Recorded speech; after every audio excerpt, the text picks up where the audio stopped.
Welcome in, guys. So this show, we'll give people a few minutes here, but you'll see in the pinned comment and also in the description, there's a link there that you can use to go to a website that I made for today's episode.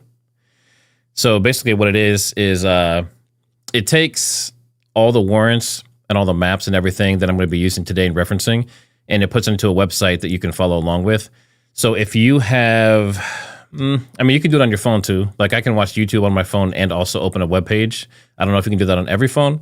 And then if you're watching on TV, you can open it on your phone. If you're on your phone, you can open it on your desktop computer, for example. But the point today is I want to get some people to really investigate with me. Like I want you to go through this stuff with me and look at the files and open the maps and like touch and feel it, right? I'm trying something a little bit different.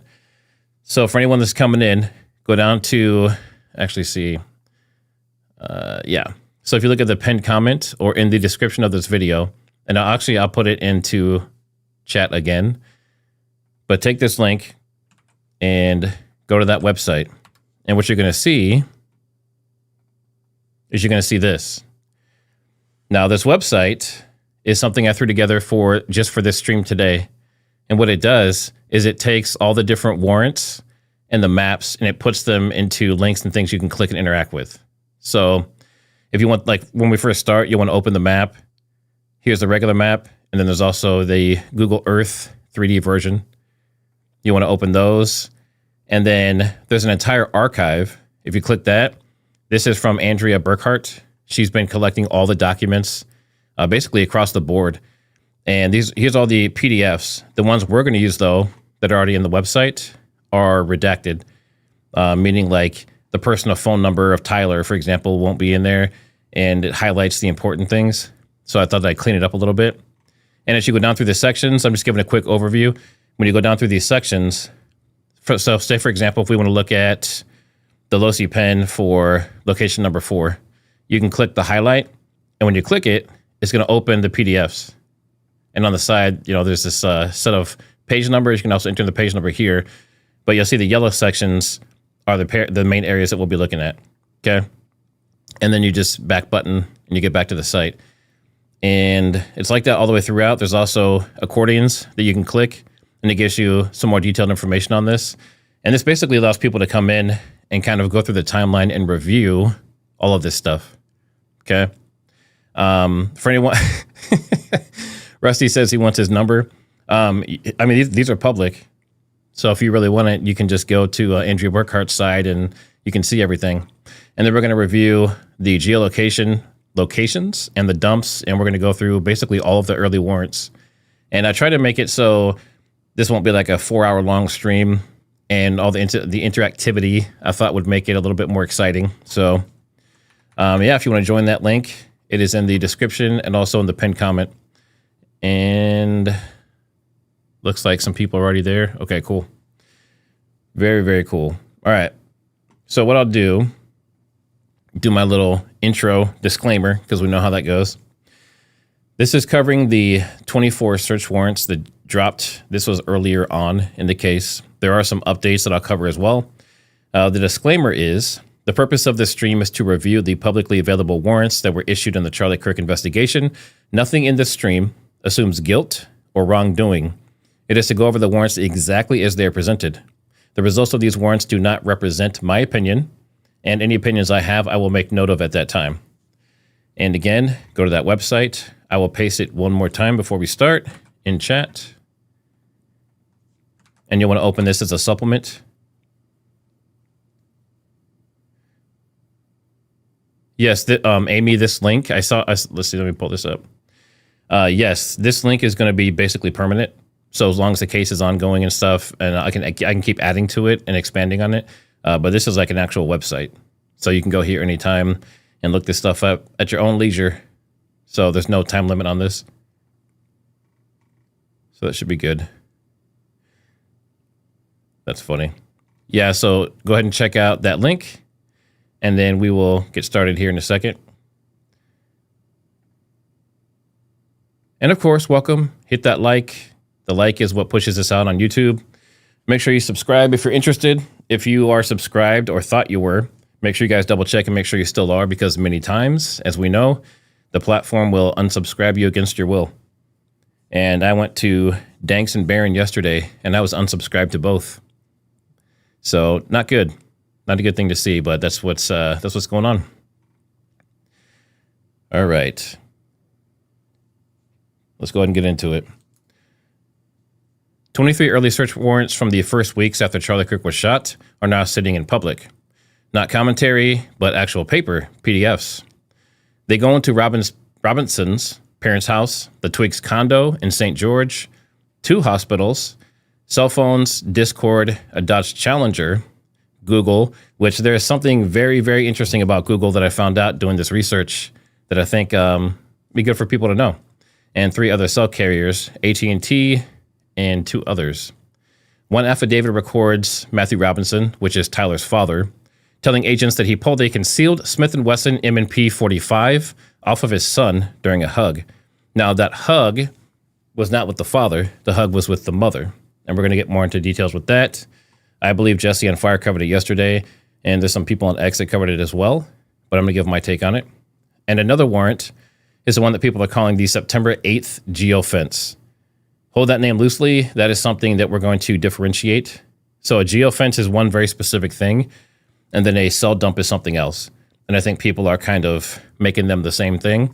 And there's also something about Google that they changed that basically makes this, well, we'll get to it. The Losi building pin and all those are in the map, which we'll look at here in a second. And the Google Geofence warrant from the same day does not include September 8th. So now remember, on September 8th, Barron was talking about the Losi Center roof and how there was like a geofence request or a dump that was requested that day for that location. That is separate from the Google Geofence, and we'll get more into the details about that as well. So we're going to walk the paper so you can hear it, and this is what is going to be your guide, right? So I'll basically be using this and then reading from my notes and giving my opinion as well. So the compilation, if you want that, will be this warrant PDF archive you can see here, where my mouse is. Hopefully you can see my mouse. And then the maps are these buttons. So you want to open these and get them ready, and then we're going to start getting into everything else. If you go to the map, there's this little door here. If you click it, that shows you locations on the side that you can click, and it'll take you there. All right. So first thing is first, day 1, we're going to look at the cameras and Charlie himself. So if you're following along, you're going to click on hospitals up top, or you can scroll down to it. So Wednesday, September 10th, we're going to look at the hospital information. Let's start where the warrants start, not St. George, but at the hospitals, because this is obviously the most important piece of the evidence is Charlie himself. So around 12:20 in the afternoon on September 10th, 2025, Charlie Kirk is speaking outdoors in Utah Valley University in Orem. He gets hit. Some say it's a shot. Some say it's other things. We're not going to get into that here. But he's moved off the lawn and into the medical system. Investigators do what a homicide team does in the first hours. They try to freeze anything that traveled with the victim and anything, any cameras, all that information. Now, do you guys remember when this all was being talked about before? I think the surgeon came out and he said, the FBI came in and they were like messing with the cameras. Well, I think the reason they did that, and I think it's pretty standard procedure, is they were trying to get the footage because there were inklings going around that someone was basically hunting down Charlie, going from hospital to hospital. So that is interesting as well, but something I want to remind you guys of. Now, warrant 3212261, that is this one here. So if you want to follow along, you just click this button here and it will pop that open. And then also Timpanogos itself, if you click on the map, it will take you right to it. So you can see the location of that as well. And then also there's a quick overview here. So that's the pattern all the way down. I won't keep seeing that as we go through, but I want to make sure people have that. All right. So for this one, we're going to go into this itself. And then right here in the front, it says Charlie Kirk, date of birth, any and all electronics belonging to Charles James Kirk or belongings on his person that went with him to the hospital. Photographs of the body of Charles James Kirk. So they have his body and any effects on him, including electronics. That's what went with him. Now, page 3 is the scene language.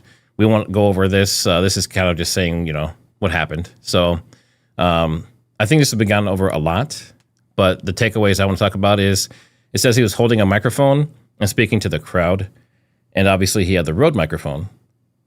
So the first thing a lot of people ask is, did they actually get the Rode microphone at the hospital? Was that part of any warrant? And from what I can see, it does not appear to be. So there was no reports or any evidence showing that the Rode mic was part of any of this at any point. And then they talk about, him being deceased at the hospital, his transport and all that stuff. So if you're interested in that piece of it, then you can read this particular one. But like I said, there's no Rode mic. And the warrant authorized all electronics. The public return does not prove a name of the mic that was taken or a number of anything. But the way this works is at the bottom of each of one of these warrants, you'll see this return. That return, am I zoomed in enough? That return will tell you exactly what they got, at least at the time that they filed this. So this says specifically they received photos of the body of Charles Kirk and any belongings on his person that he arrived at the hospital with. It doesn't say anything else. It doesn't say they took clothes, if he had jewelry, his phone, none of that stuff. So kind of interesting, especially considering how detailed these other warrants will be that we'll see here in a minute. But I would have assumed this would have said, we got his clothes, we got his, his necklace obviously was with Frank Turek. He had a Rode microphone, a wallet. I assumed all those details would have been in this. And interestingly, they're not. And then the same afternoon, there was a second hospital, and that is Utah Valley Hospital. Again, you can click on that button and it will take you there, and you can see the location here on the map. I will close that for my purposes. And then this one specifically was interesting. It's about 15 minutes away from Timpanogos, which obviously is fairly close, but this one is purely for cameras. So they asked for surveillance. So let's go to page 1 here. So it asked for surveillance, and right here, surveillance footage belonging to Intermountain Health Utah Valley Hospital. And the reason that they're giving is because apparently there was someone who was going around looking for Charlie. So they specifically say they're asking for footage of anyone arriving, searching for Kirk, and anyone leaving. Okay. So I think that is where initially I think people were saying maybe it was Qureshi that went in there or someone similar. I think that has been debunked. Correct me if I'm wrong in chat. I think Baron did correct that if that wasn't correct. But interesting. So they're being very thorough, right? They're giving a lot of details. They're pulling camera footage from everywhere. As you're going to see, there's a lot of physical items as well. And if you look at, let's see, do I want to show? I don't think we need to show that, but basically, they're not that far away. So if Charlie was rushed to hospital and they didn't know exactly which one, they're only 15 minutes apart. So whoever was searching for him may have went to this one first and then maybe went to Timpanogos second. But remember that Timpanogos got locked down. In fact, I think they all got locked down in that area. So that would have prevented the person from getting in. So, yeah, Butch says they're too aggressive sometimes. Yeah, for sure. And let's see here, make sure I covered everything for that.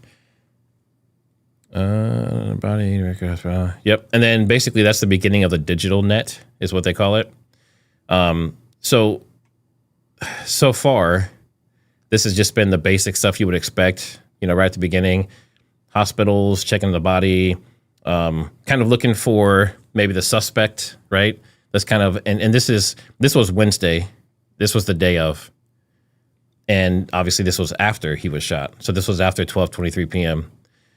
But remember, the police scanner said someone was going from hospital to hospital, and we still don't know who that is. At least, well, maybe someone that has been mentioned is that person, but it hasn't been confirmed. So in this case, the first warrants tell you the investigators were afraid of losing the person, and they're also trying to get digital footprints. It gets way more detailed here in a minute about what they actually got. But, and a lot of this stuff is new to me. This is like a lot of the stuff I figured out just in the last couple of days looking through these warrants. All right, next we're going to 2 tools. So if you're following along, up at the top, there's 2 tools, or it's also the first section when you first get here and you go past the open first. So we are at 2 location tools. All right, September 11th, 2 location warrants go out, and many people have already blurred these together. Like I was saying before, there is the carrier dump, which is different than the geofence. They are not the same thing. So I want to make sure that people are not confusing those and what they're actually looking for on which date. Tool A is Google Warrant, and that is this first one here. Let me have these other ones. So we have actually, I'll show you on the 3D. So this here, these are the Google Warrants. So if I zoom in, you can see all these polygons, purple, orange, green, red, and what is that, yellow? I don't know. That's kind of a weird color right there right now. These are the specific areas that they're looking for Google. And they're basically looking to see that basically the way to like, I guess, dial this in is the detective is saying, Google, I'm asking you for every phone that was either sending GPS, Wi-Fi, and or Bluetooth inside of these areas, okay? So for example, like we'll say this is the LoSi Center here. So within this polygon that is drawn, it's bigger than LoSi, but within this polygon, were there any phones that were pinging, right? And they weren't pinging the cell towers. It was Wi-Fi, Bluetooth, and GPS specifically for this one. So the product used to live in location history, meaning like the ability to track this stuff used to live in location history and was actually on Google's physical servers, right? This is the part that I want to like let people know about because I didn't know this either. So back in about, actually I'll get to the dates here in a minute, but the location can be as small as a roof. It can be even smaller than that. And it only hits people whose phones were feeding Google the history, which means I could be here standing on the corner of the LoSi Center in this polygon that they're trying to get this geofence for Google. And if my phone, if my location data is turned off or within Google Maps specifically, if I'm not sharing location, then it's not going to ping and they're not going to be able to see me. Does that make sense? So that is what's happening with the geofencing. And if we look at the colors, so blue, let me back up here a little bit. And I think this one shows them a little bit better. Let me get over to it. All right. So if we look at blue, and if you're following along with the map and you click it, it'll give you the information up here. So this one is specifically for, let's see, that's blue S1. Yeah. So this one is campus approach. So this is anyone coming in down 80 West. And then 2 would be the red one. That is obviously the LoSi Center. The affidavit calls it, let's see, 12:15 to 12:30 on September 10th.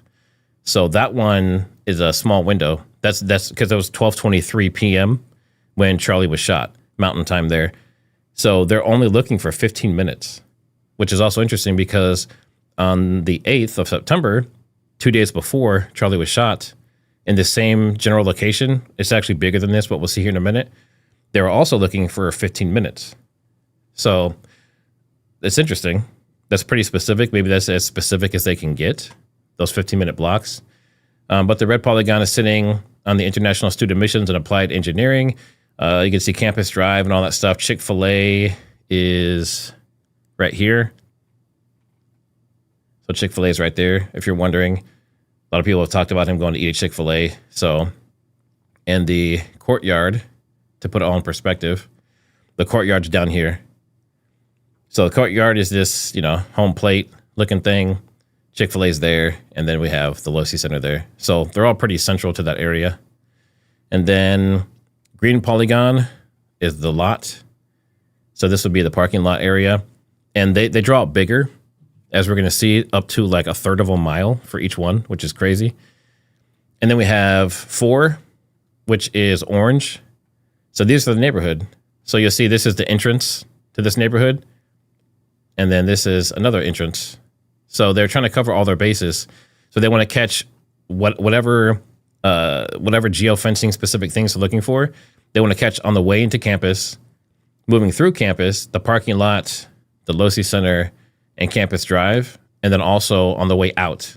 So they're trying to trap whatever information they can get for whoever was within those geofences during that time period. Every one of those searches is September 10th. So that's the day of. And let's see, did I miss anything from that? I think that's pretty good for that one. So coming over here, again, you can click highlighted PDF, and it will show you the exact information. If you really want to get, if you really want to see the coordinates and stuff like that, if you click on, you'll see I highlighted that they're saying, you know, we're telling Google to give us information. It tells you exactly what each search is, exactly what areas, what time periods looking for.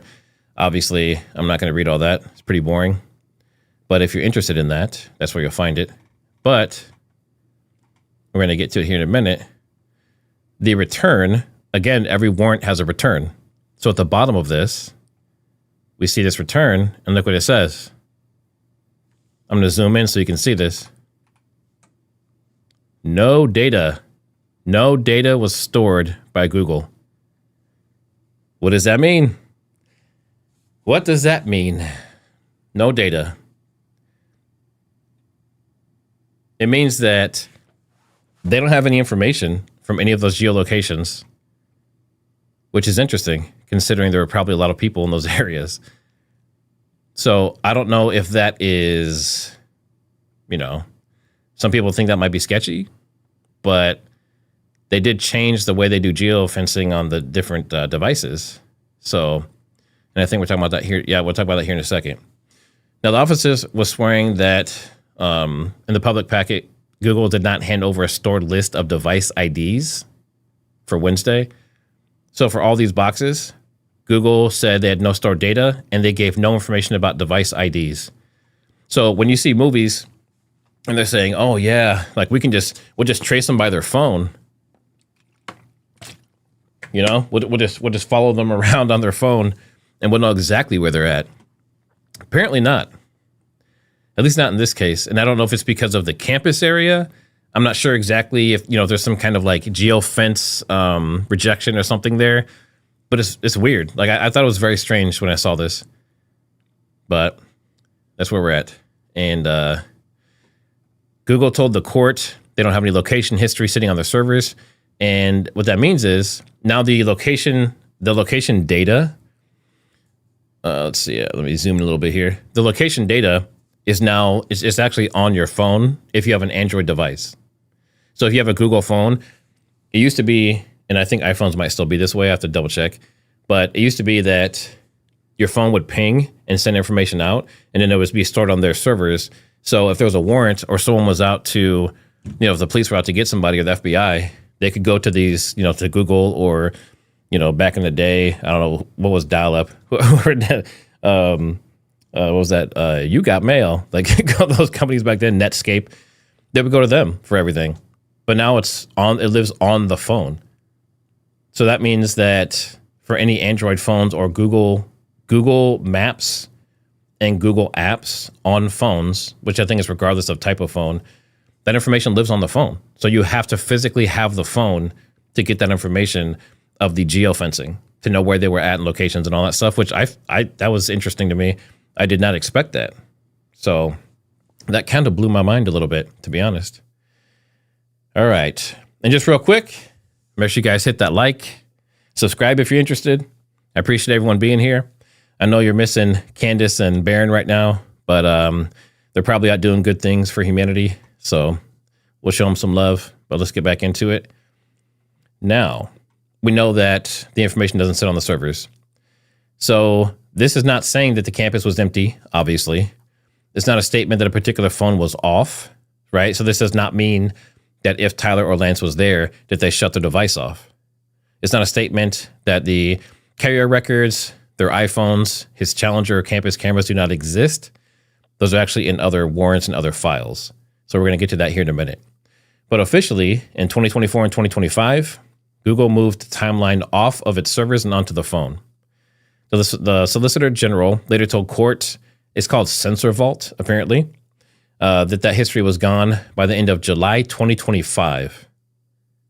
And since Charlie was shot or hit or taken out September 10th, then obviously the system was already in place, meaning they couldn't track or know inside those geofences if Tyler was there. Okay, so that's a huge loss for the case. But there's other ways that we're going to see here in a minute that they might be able to trace this stuff. So that made Google basically worthless in that case, right? Now we have tool B, and that's over here. This is this carrier dump. They asked T-Mobile, AT&T, and Verizon which phones use towers near the listed pin within 1,900 feet, which is about 1/3 of a mile. Neighborhood scale, and this includes Wednesday and Monday. Okay, so now if we come over here, and let's turn these pins back on. All right.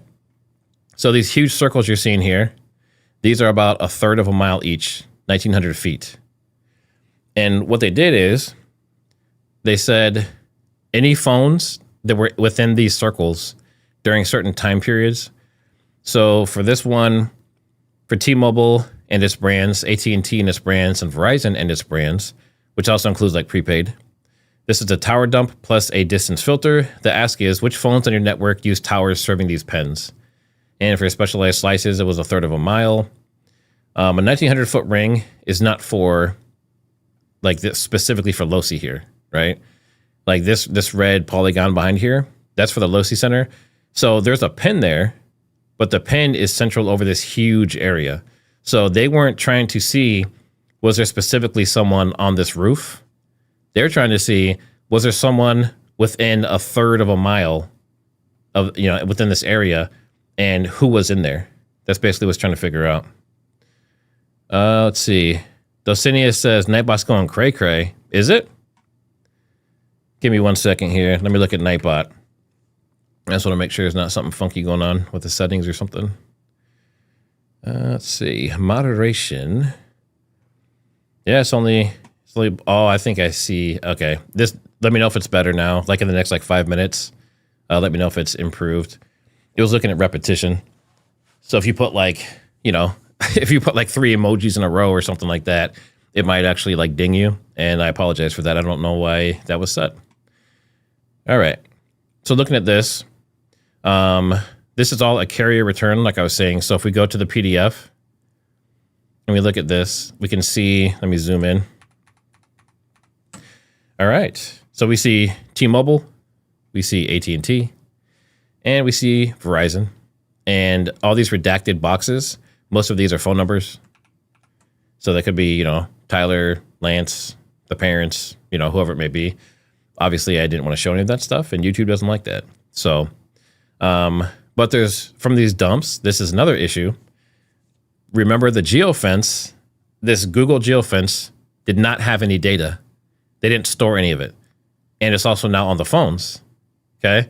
So now we have this dump from all these different carriers to see who was in those areas as well. But the dump does not have names, and it does not have SIM card identifiers, and there's no count. So again, we'll go to the return, which is at the end of all these warrants, and it just says tower dump from all 3 data carriers, which means they have a bunch of raw data, right? And I don't even know what specific information is in it because they don't say here.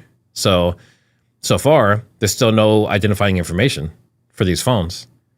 We have no names, we have no SIM cards, we have no accounts, we don't know who was where. So those were early on. There might be more information now. This is the stuff I wanted to see in court. When they did the preliminaries, that's the first question I had. Do you have anything cellular-wise, GPS-wise, that places Tyler anywhere near campus or on campus?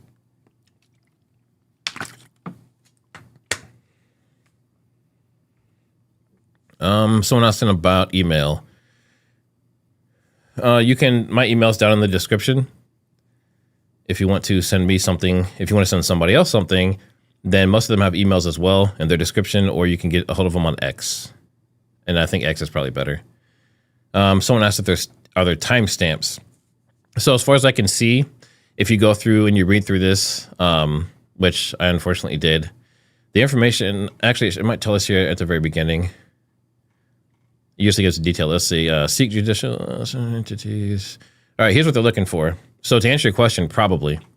So looking for historical cellular site data, all incoming calls, originating and terminating numbers, meaning anyone that they spoke to.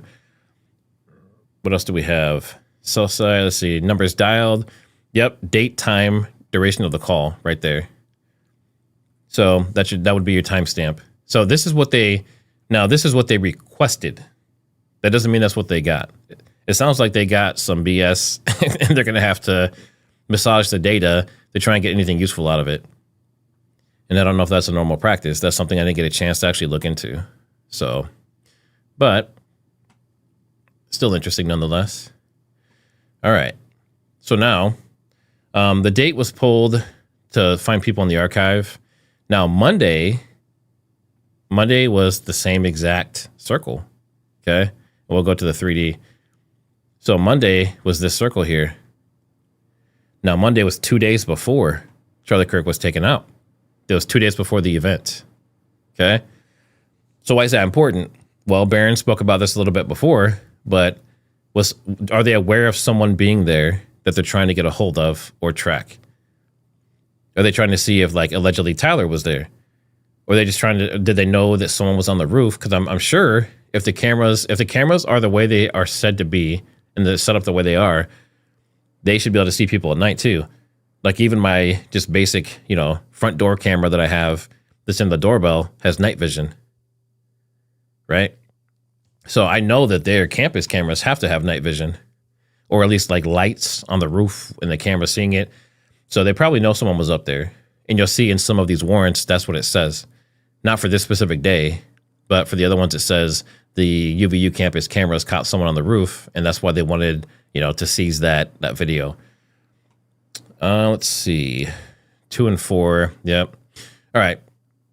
So these pens are the same. The difference is during September 10th, which is the day that Charlie was shot, they wanted this information because they had video of someone on the roof. They had a shooter on the roof, according to them and all the information they have. And after that shot happened, they wanted to know who was all within this area. And that one was a dump and also had geofencing. This one is only a dump. So this one is just a bunch of basically useless information just thrown at you with no identifiers. And I don't know if they had more follow-up and were able to get something specific, but not good. Not useful anyway. And then September 8th, which is Monday, 2 days before, in this whole area, I know Barron talked about it in the context of the roof, but the actual legitimate warrant was for this whole area, this whole third of a mile. So that's interesting. So I would assume, could you say that they're looking for this because they're suspicious someone was on the roof or they had video of someone on the roof 2 days before? That is possible. And again, it's only for a 15-minute window. So this one is specifically, let's see, do I have it here? This one is from 8:10 p.m. to 8:25 p.m. on Monday night. So that's interesting. But again, it doesn't say the roof specifically, it just says the whole area. So are they trying to see if he visited during that time period?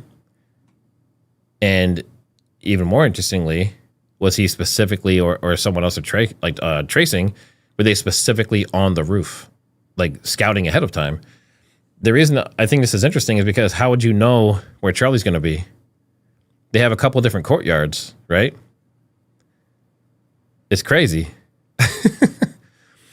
And Nicky Knack, no, I'm not making excuses. I'm looking at the exact information that's here. Did you read my disclaimer, homie? Anyway, so coming in here, yeah. So you have, obviously they were here in the courtyard.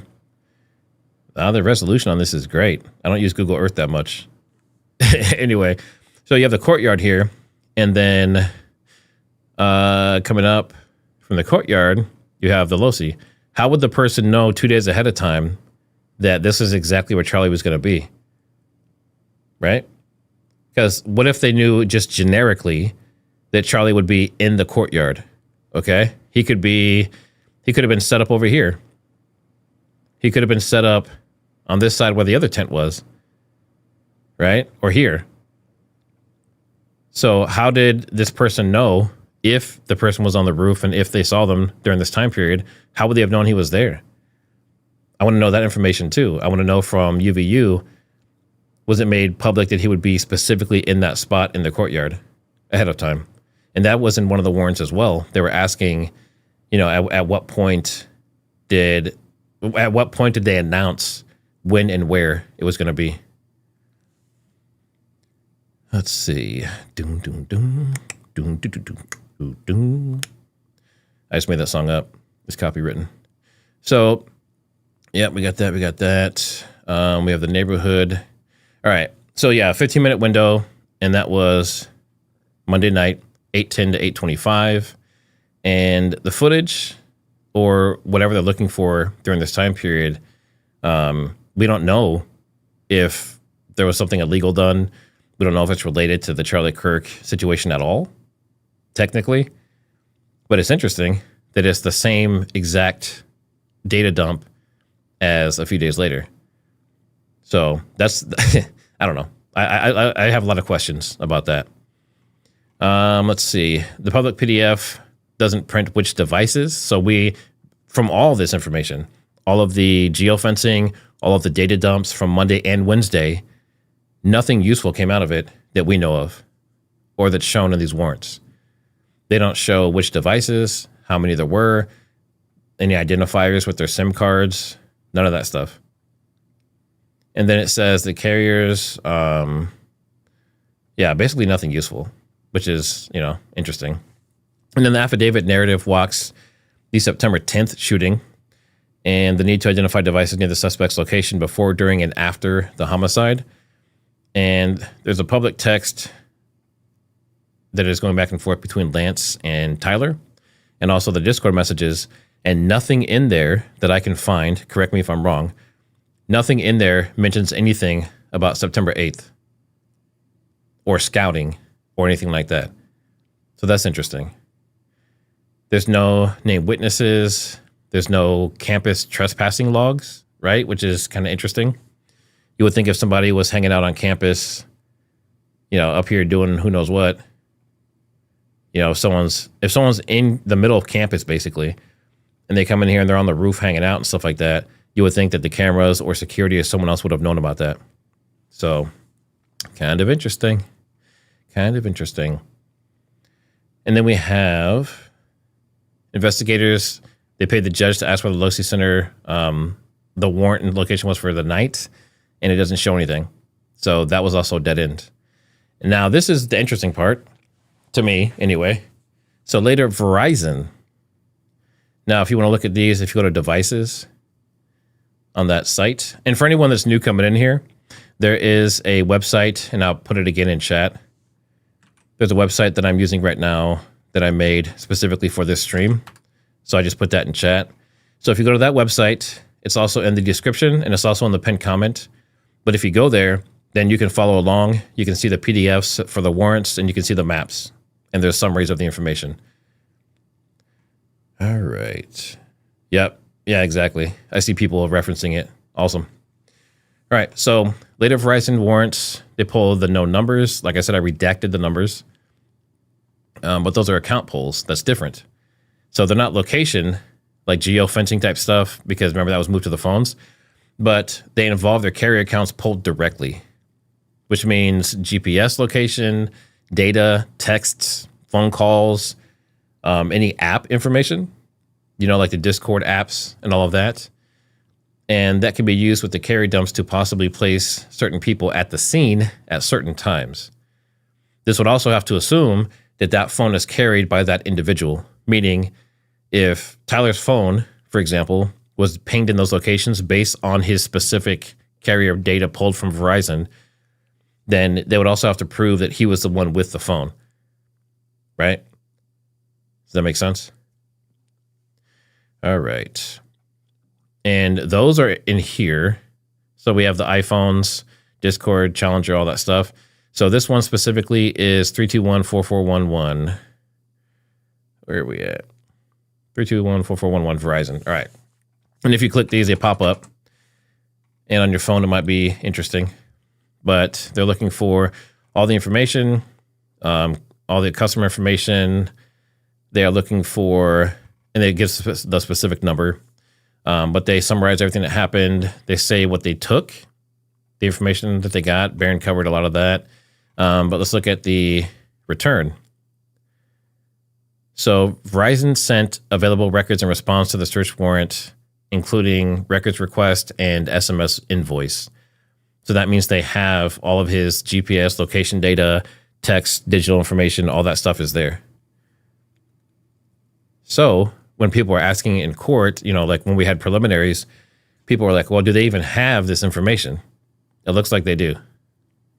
So this would be definitive about the phone's location and what he was talking about and who he was talking to. So that all should be there.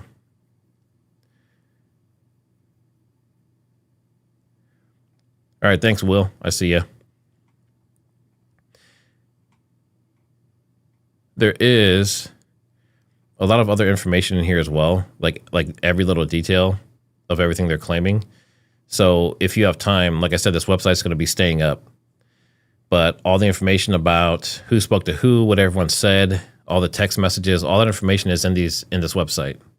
So feel free to run around and check that out too if you want. Now, St. George to Orem is a long drive on a Monday night. If a specific phone is on that dump, that would be a specific fact. So on the map, if we were to zoom out a lot,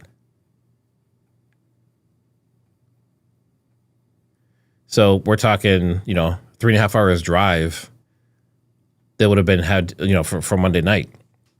So, and in that 15-minute window, the 15-minute window that they're asking for that dump on Monday night, 2 days before Charlie was killed, that doesn't necessarily mean that he was only there for 15 minutes. Right? Like, at least from what I'm reading, it just looks like there's a 15-minute window that he was possibly on the roof or within that quarter or that third of a mile radius. Okay. So that's interesting as well. And it says it doesn't name the phone specifically, but it'd be a very important data point if Tyler's phone was in that dump during that time period. So again, we don't have anything specific tying his phone to any of these geofencing or data dumps, or if you're looking at the maps, we don't have anything tying him to this or any of these polygons within the campus. So the only way we would know is if we got the information from the Verizon dump. And that's something that if it does exist, we won't see until court. So that's kind of crappy, but we'll take what we can get. But we have the Challenger and 2013 Dodge Challenger, Utah license plate. They got specific items out of it. So in the vehicle, and this is something else I want to show too, that I think, I don't know if other people have glossed over this. I didn't see this before. It says anything related to firearms, firearm components, all that good stuff. They took photographs of the exterior and interior. It says any trace of forensic evidence and physical evidence that is located inside or on the vehicle. Trace forensics, fingerprints, and then they say GSR, gunshot residue. So, and of course, hair, fibers, body fluids, all that stuff, electronic devices, clothing. But the GSR is what caught my attention. So it looks like they requested GSR, according to this. Now, again, Michael Iskoff, you said, but we don't have his phone. We don't, but they do.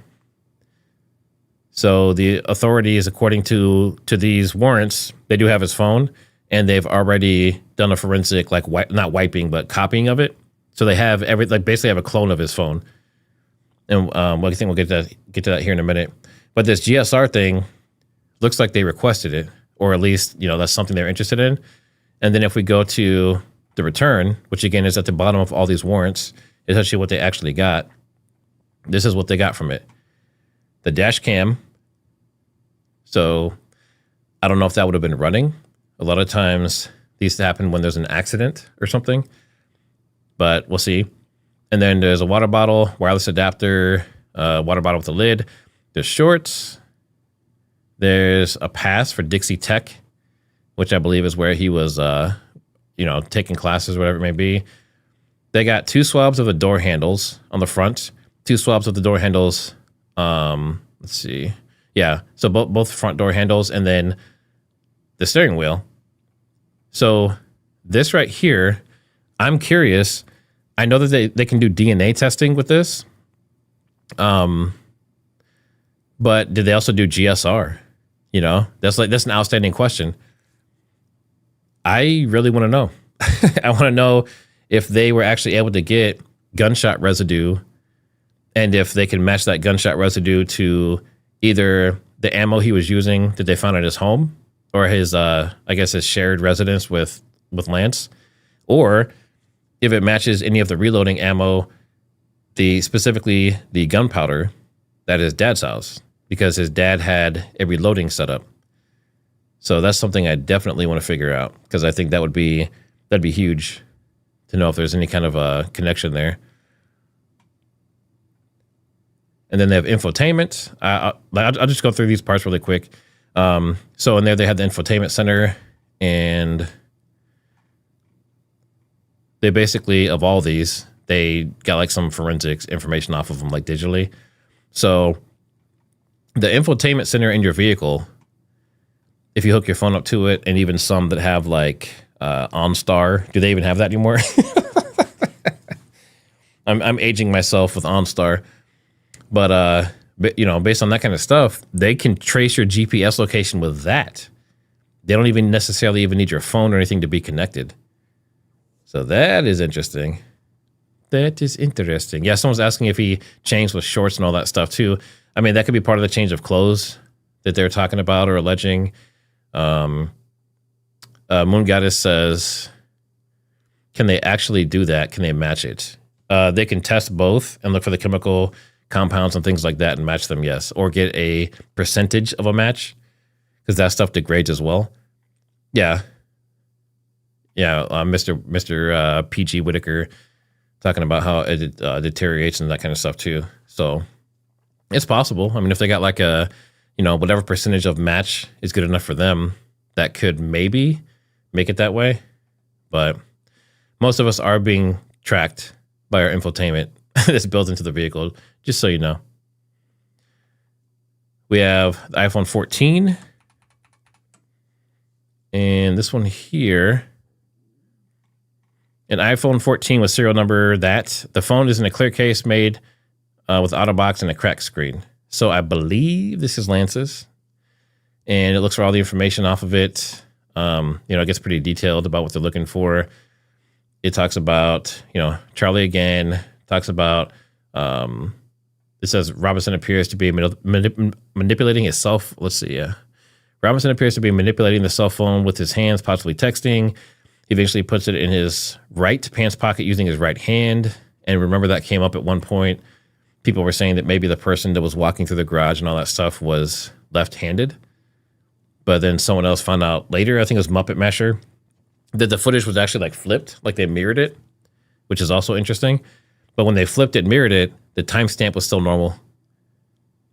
At least in the video that I've seen on X and stuff. So that could be manipulated as far as, like from people on X. But that's still weird. If it was mirrored, why would it have the timestamp correct?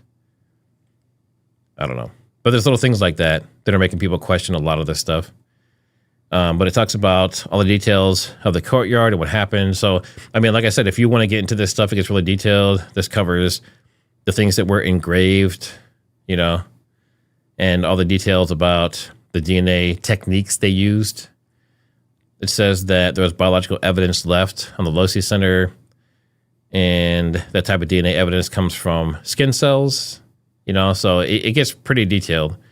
And some of the stuff they covered in court, but I don't want to get super, too much in the weeds. I mean, depending on time, we might be able to go back to some of this once we get over the main stuff. Just let me know in chat if there's any specific area that you want to dive into or something. Just throw it in chat, throw in a super chat or whatever, and I can look at that. And then the iPhone 13. This one is, they redacted the whole thing. So I think this one is Tyler's because they had the phone number and stuff here redacted. And they did a forensic extraction. So that means they got everything, all the apps, all the texts, everything off of that phone. So anything that, and actually, I don't know if that includes cloud, because they're iPhones. So I wonder if they also got like anything that, like if he had something in the cloud that he deleted off of the phone, would it still pull that from the cloud from the forensic extraction? I don't know. But they also did a clone. Let me see here. They also did, the wording's interesting. So on Tyler's phone, they did a forensic extraction. On what I think is Lance's phone, it just says an electronic download of the information stored on the identified device. So that's interesting. It also says, where is it? It's like the way he's telling the officers. Is this it? Parents work with law enforcement. No, we'll get to that here in a minute. I don't want to give that away yet. And then Discord, of course. So they talk about these specific servers, Craftopia, Gaming, and the corruption.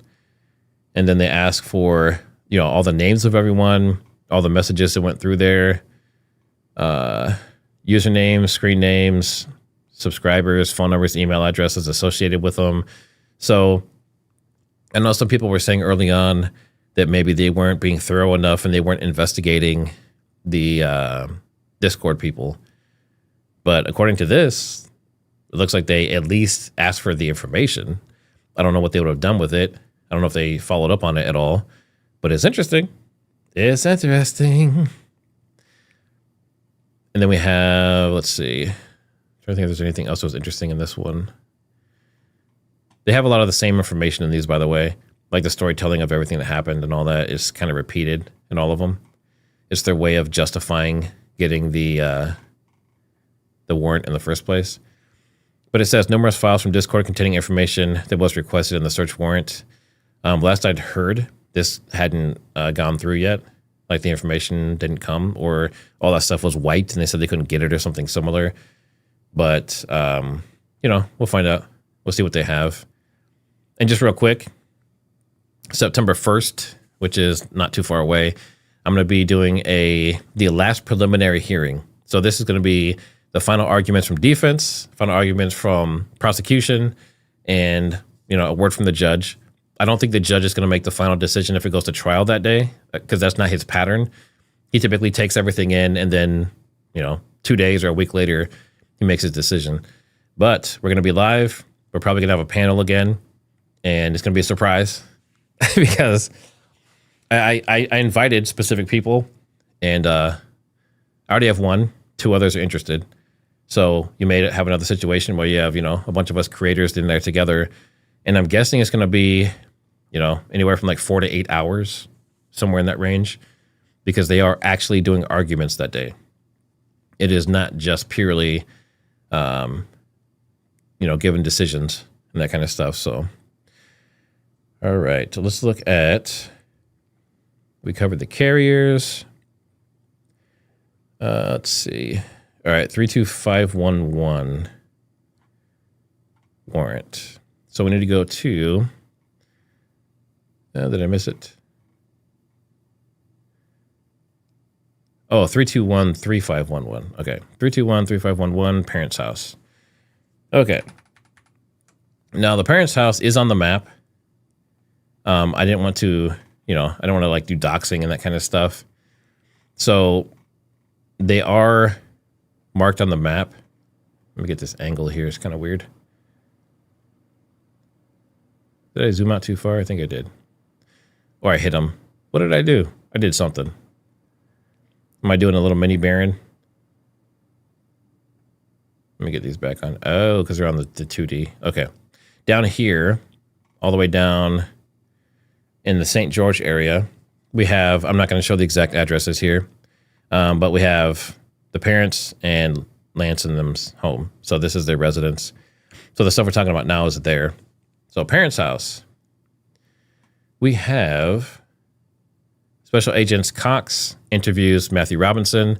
Now, what happened, for the people that don't know, is the FBI took the parents' house, and the SBI, the State Bureau of Investigation, took Lance's home, or Lance's family's home.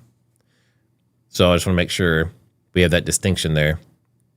So it looks like Matthew Tyler's father tells agents, let me get the right pages here. To page 6. Okay. So I'm going to read some of this stuff. And some of this you might have heard, some of it you might not have heard. But it says, I'm trying to find the first line to start on. Okay, here we go. So this is from Tyler's father saying this. This is his statement to them.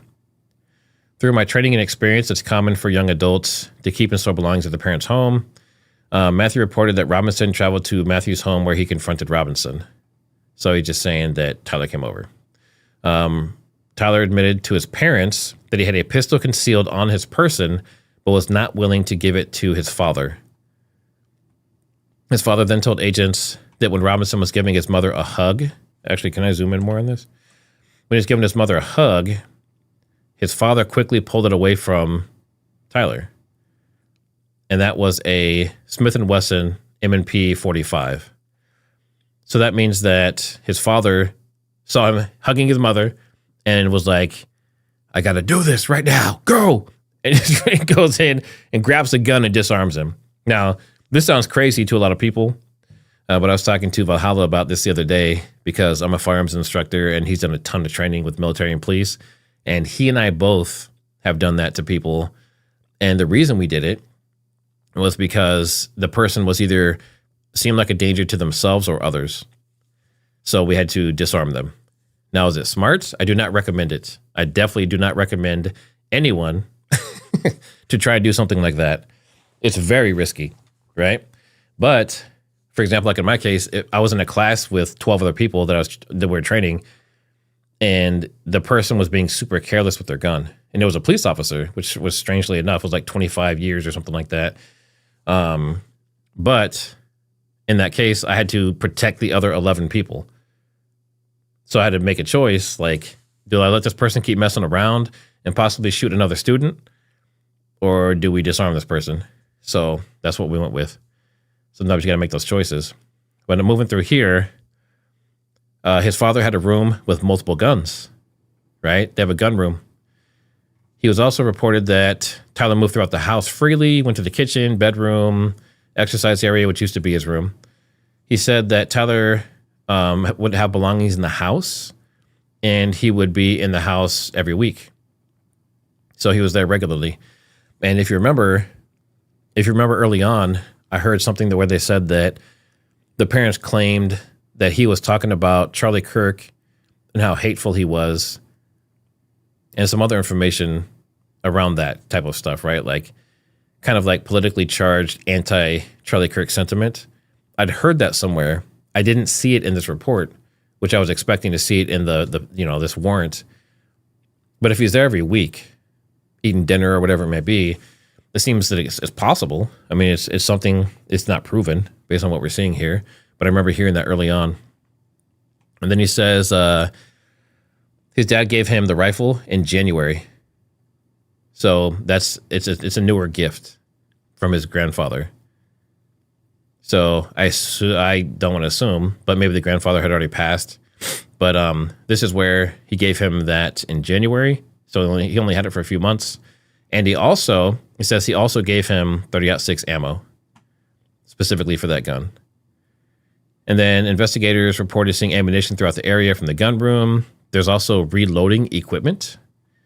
This is something that came up yesterday on X, basically saying, is there a chance that, actually, let me see if I can pull up the image while I'm talking about this.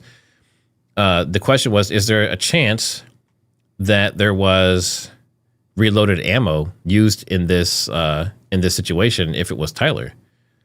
That's something that came up, and it's very interesting because if it is a reload, which we know his father reloads, and maybe he does too, knowing that, it does seem that it's possible that they could have had an underpowered let's see, an underpowered ammunition, which could also contribute to if it stayed in the body.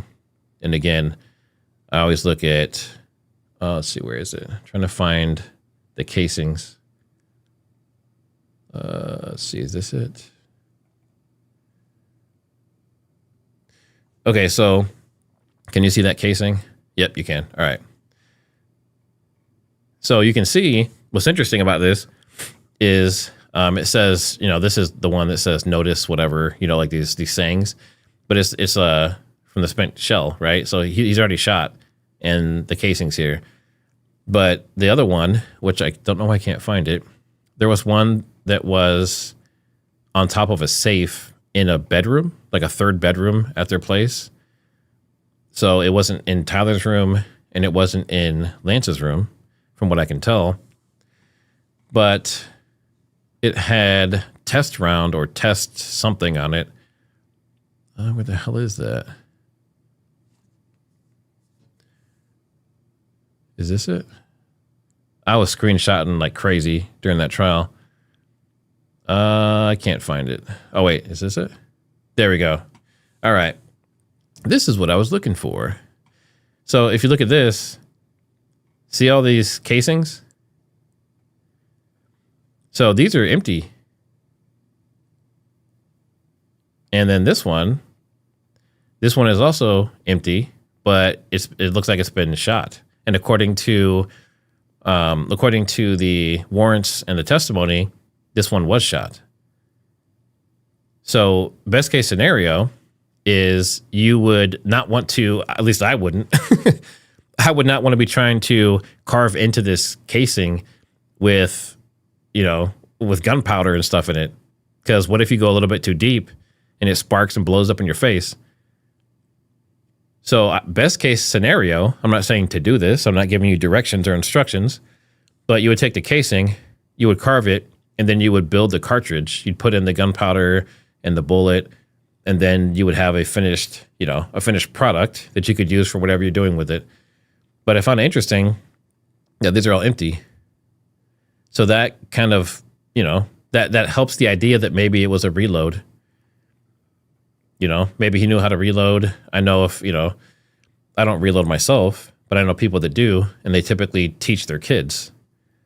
Now, I see some people saying, like, what's the point of a test shot in this case? So say if you, again, I'm just looking at, hypotheticals and what's actually legitimately here. So in this case, if you're carving into this, especially with a Dremel or something like that, if you go too deep, you can damage the integrity of the casing, which means when you fire the shot, it might not work correctly. So that's a risk. It could blow up in your face, and it could also blow up in your face while you're carving into it. So the point of the test shots would be to carve the casing, build the cartridge, and shoot it and see if it functions correctly. So, it's testing your product. You're basically trying to get it set up in a way that you can reliably repeat something. Which would obviously, if this was true, and if it was Tyler, then there was a lot of forethought put into what he was about to do. So I don't know. They don't say when that was. They don't say when the casings and stuff. I don't think anyway. I don't think they say when that stuff was like created, I guess. So obviously that day when they're looking at the place, but I don't see anything that says like how long it had been sitting there, or when you test fired it or anything like that. So I don't know how long all this was happening. It could have literally been like, the day before or the morning of, for all we know. Let's see.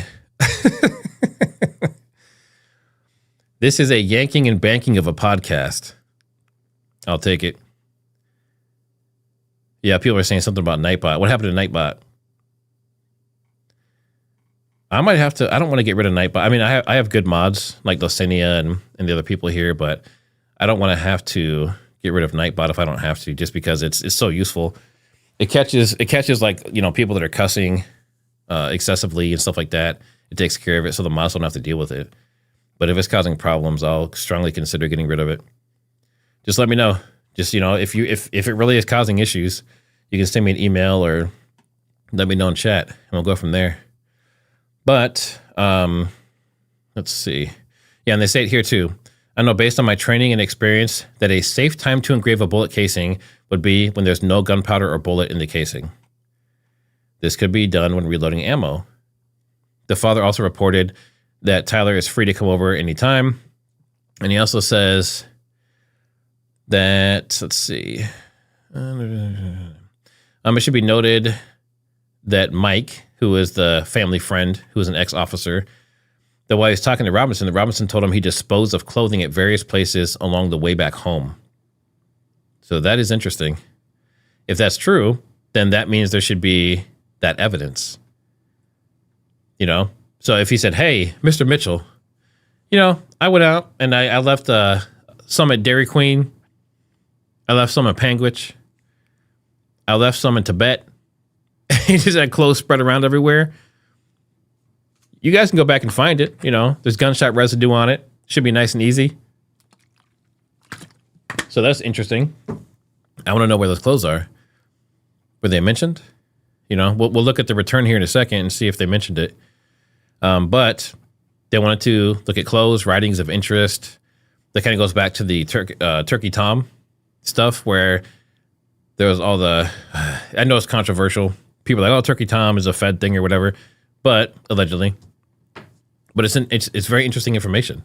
You know, it shows the nesting. It shows the,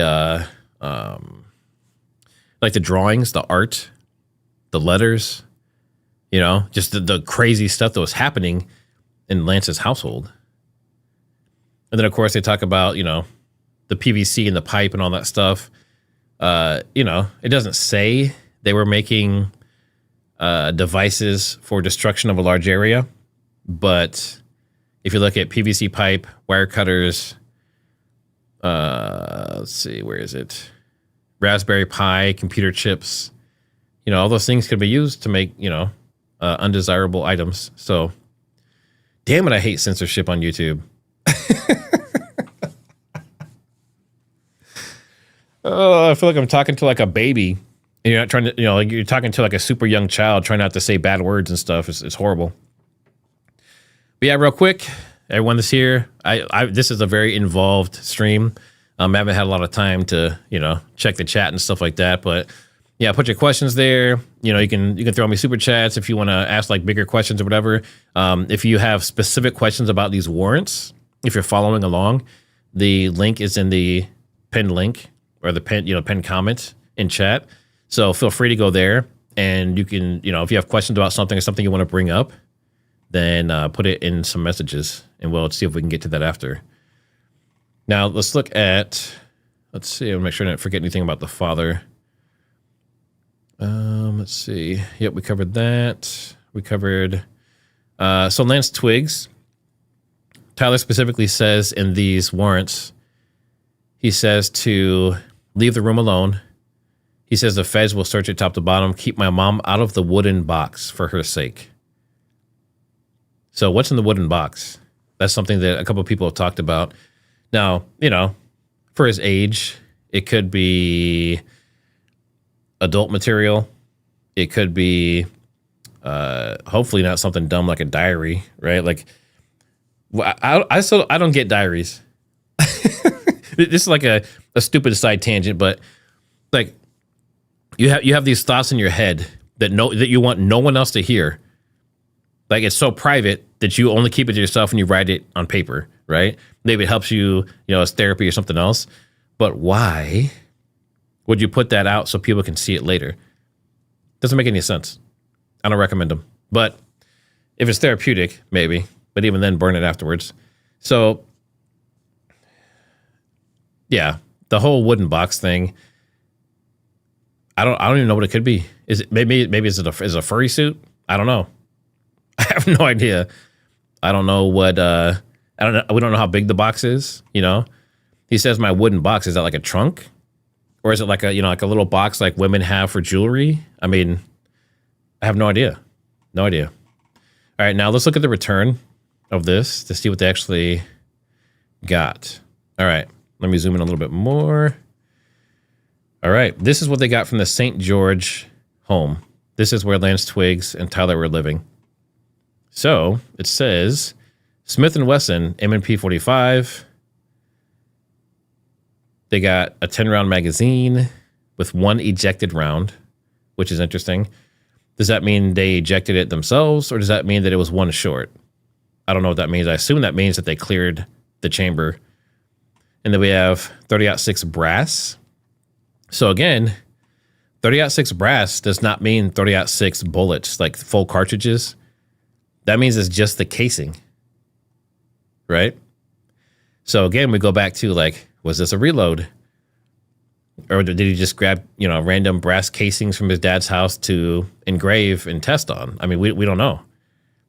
According to this, it would look like he's, possibly taking stuff from his dad's house, practicing on it, and using that to make reloads. And then we have 2 full rounds. So those are fully formed ammunition.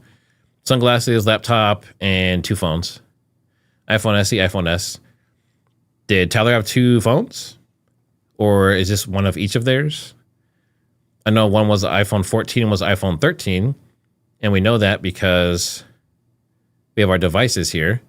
So we have iPhone 14, and I believe this was Lance's. And we have an iPhone 13 that I believe was Tyler's, because it blocked out his number and stuff here.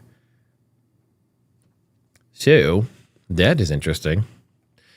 Now, just really quick, the rifle. So we talked about 30-06. We talked about it coming from the grandpa and all that stuff, supposedly. It looks like the lab report, it didn't say anything about like where the engraving was done.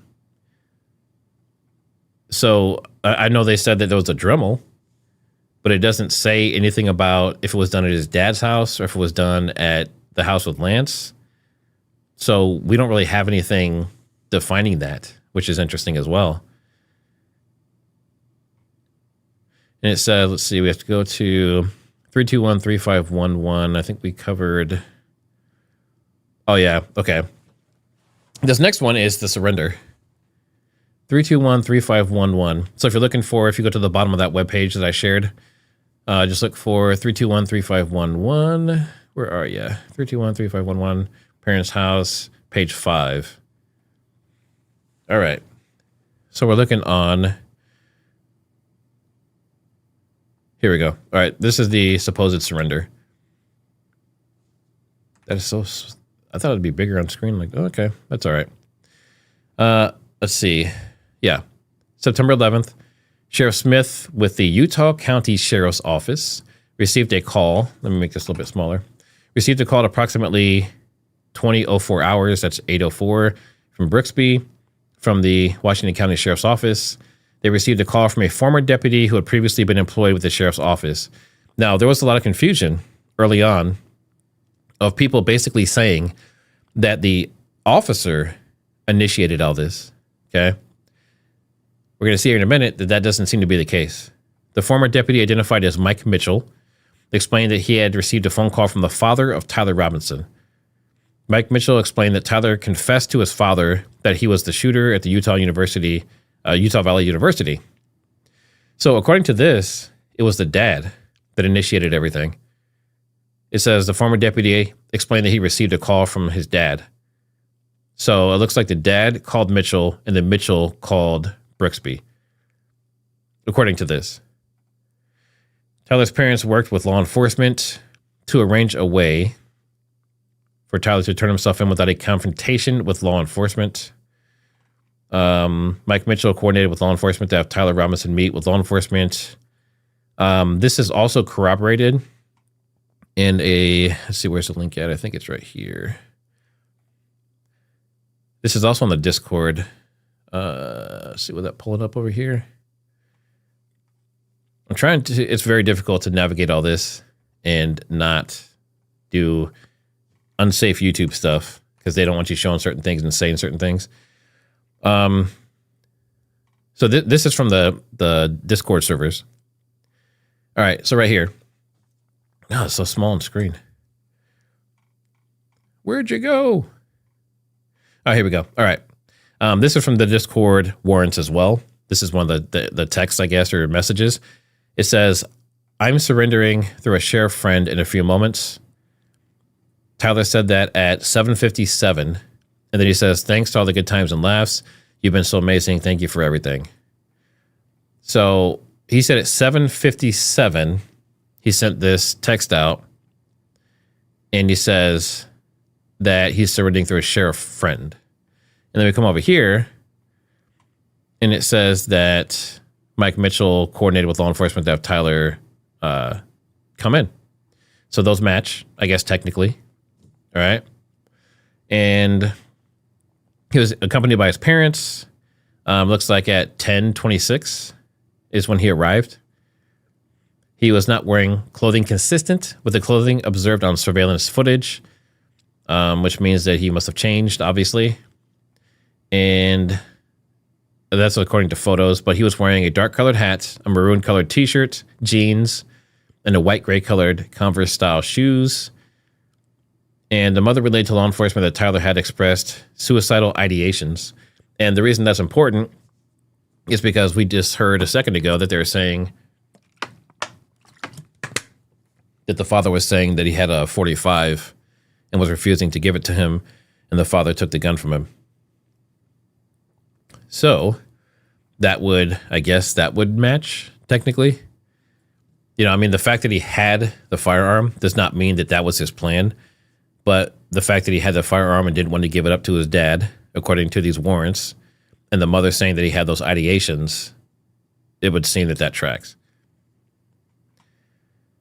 And then it says a special agent, let's see, 0100 hours, that's 1 in the morning, I believe, right? Military time? Yeah. FBI Special Agent Lang conducted an interview with Tyler Robinson. Tyler, yeah, well, no, with Lance, with the boyfriend of Tyler Robinson. There we go. Lance Twiggs. During the interview, Lance showed investigators text messages, and it says, I'm still the kid my love and all this stuff. You guys have seen all those, right? Blah, blah, blah. I'd planned to grab the rifle, dog with a bad sniffer. I thought they caught the person. Now, here's what's interesting to me. He says, no, they grabbed some crazy old dude, and then they interrogated someone in similar clothing. Similar clothing. Remember, we were talking about all these maroon shirts everywhere? That's interesting. So, in the case that, because we know that George Zinn has said things like he got paid to do it, he was distracting people so the gunman could get away. You know, we've heard different things from him that indicate that maybe he was part of something. And then you see this, and if this is true, Tyler's saying, no, they grabbed some old crazy dude. Does that mean he doesn't know George Zinn? And then he says, then they interrogated someone in similar clothing. Would he not have been aware of other people dressed like him? Does this mean that he wouldn't be part of that group of people if they were working together? That's interesting. But as far as this is concerned, you know, they got all the stuff they needed. They got the information. It looks like, according to them, he turned himself in. His mom thought he might have been suicidal. His dad took the .45 away from him so he couldn't hurt himself or anyone else. So that's interesting. Amy says George Zinn called diligent. Yeah, and also he got in trouble too, obviously. They found some stuff on his phone that was inappropriate. And I did see I think it was a Zoom session or something where he did one of his first hearings. That was quite a while ago. That was a long time ago. Let's see. Yeah, we talked about the clothes dump. Talked about the confession. Talked about the pistol. All right, let's go to the condo. So, where they were sharing, Barron talked about it as well. But all the stuff that was in the backpack made it almost seem as though there might have been, I can't say the T word. Like when people over from other countries go to other countries and cause devastation and kill people, those people. If you have a group of people that have firearms and they have the materials to make large destructive devices that can be used, against multiple people, that's almost like a militia or something similar, right? Like it's very strange. It doesn't seem like something you would expect from a couple friends or two guys who are dating, who, you know, one of them hunts with his dad. The materials they have, according to these warrants, seem to be for a lot more destruction than what we saw. So it makes me wonder if this is all true, or if we assume this is true because we're covering the warrants, we would have to say that maybe that Charlie wasn't the only target. Maybe there's more on the list. I don't know. That's me reaching pretty far, but you know, when you start looking at this kind of stuff, you have to think about that too. Let's see, how are we looking on time? I want to make sure we're not going way too long here. Let's see. Are we good on time? I think we're good. We're okay. All right. So we talked about George Zinn. All right. So we got a backpack, a Dremel, iPad, MacBook Air, Raspberry Pi, cartridges that are etched. We have test shot journals. This burnt note, I didn't see anything in the warrants about a burnt note. That might have just been me. I might have just missed it, but it's interesting because the burnt note hasn't been mentioned again yet. And then of course they had buccal swabs, and those are used to collect DNA from like the inside of your cheek. They just kind of like rub it a bunch and pull some of those skin cells. So they did all that. It looks like they did it to Lance and to Tyler as well. And then we have the iPhones, Discord servers, infotainment, the Dodge Challenger.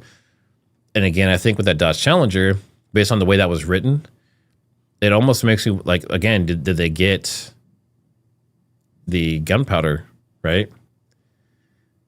Because they did several swabs. And that is, let's see, where's it at? Devices, Challenger. So for this one, yeah, this GSR, gunshot residue. So it says, trace forensic evidence may include but not be limited to fingerprints, GSR, hair, and fibers. And then if you look at what they actually took, they got 2 swabs each of the passenger front, driver front, and 2 steering wheel swabs. So I would assume there was a GSR done. I'm hoping there was, because that would help clear a lot of stuff up. So we'll see where all that ends up. I doubt they'll talk about it in the preliminary on September 1st, but still very interesting. And they can get metadata from this infotainment center in the car. I don't know what they would have gotten specifically, but I do find that interesting as well. And let me pull up this link over here. This is something that I just saw today. Let me zoom in here for you guys. All right. So Ali says, track down another Discord, search for the warrant. This is some of the stuff from it. I'm not going to say the cuss words, but they're joking about Luigi Mangione. And Luigi obviously took out the CEO of the healthcare company. And they're saying, my effing doppelganger trying to get me in trouble. And then someone else says, Tyler killed Charlie, exclamation points. So that to me, is that excitement? Is that joy? What is that? Whatever you do, don't go to McDonald's anytime soon. I guess meant to be a joke. Maybe McDonald's was a common spot they went to. I don't know. And then it says, otherwise, they will somehow find you with a different gun and a manifesto on you. So they're joking about this, but still interesting, right? Like, is there some kind of foreknowledge of this or something? And they're talking about Craftopia in those same servers. So this is an updated one. So if you look in here, it has the 321-4311. That's the warrant we've already looked at. And this one here is 322. So there are continuations of these warrants that are out there. I don't have all of them. That was just the other one that I found along with these. So now we're at George Zinn. So George Zinn is 71 years old. He walked up to the officers. He specifically yells that he shot Kirk, which is insane because you're basically saying, shoot me, right? So, and he said it many times, and he was making a lot of attention for himself. He dropped his pants. I don't know if he did anything else after he dropped his pants, but, you know. And then some people said he had some kind of device with him. and it almost had like a Apple like face to it, but they did see something from him. So if you're in the website, click on George Zinn up top. It's just Zinn. And then come down here, you can expand it, but you can also click the PDF. So if we go in here to the PDF, they specifically want his phone. Moto G Play belonged to George Zinn. Excuse me. They give the serial and all that kind of stuff. And if we look at the return, which is always at the end of these warrants, it says forensic extraction. I find that very interesting because remember, they did a forensic extraction from Tyler's phone. For Lance Twiggs, it was just like a digital download, right? I would assume a forensic extraction is significantly more thorough, at least, just by the name of it. But so they took it pretty seriously. I would assume that this was done before Tyler was known about, or at least before he was brought in, or surrendered himself, whatever it may be. But very interesting. And it says that police later found that he had no evidence that he colluded with Robinson. Now, he did tell people, again, that he got paid. He did tell people, I'm assuming like the nurses and stuff there, he did tell people that, he was not necessarily part of something, but that he was trying to help the gunman get away. But he also said he was the gunman. So that would tell me that there's a pretty good chance that maybe he's not stable mentally. Like something is off there. Trying to see if there's anything else important from this George Zinn one. I'm sure there is. I just don't want to spend hours and hours on all this stuff. I just want to give you guys like the main overviews of it.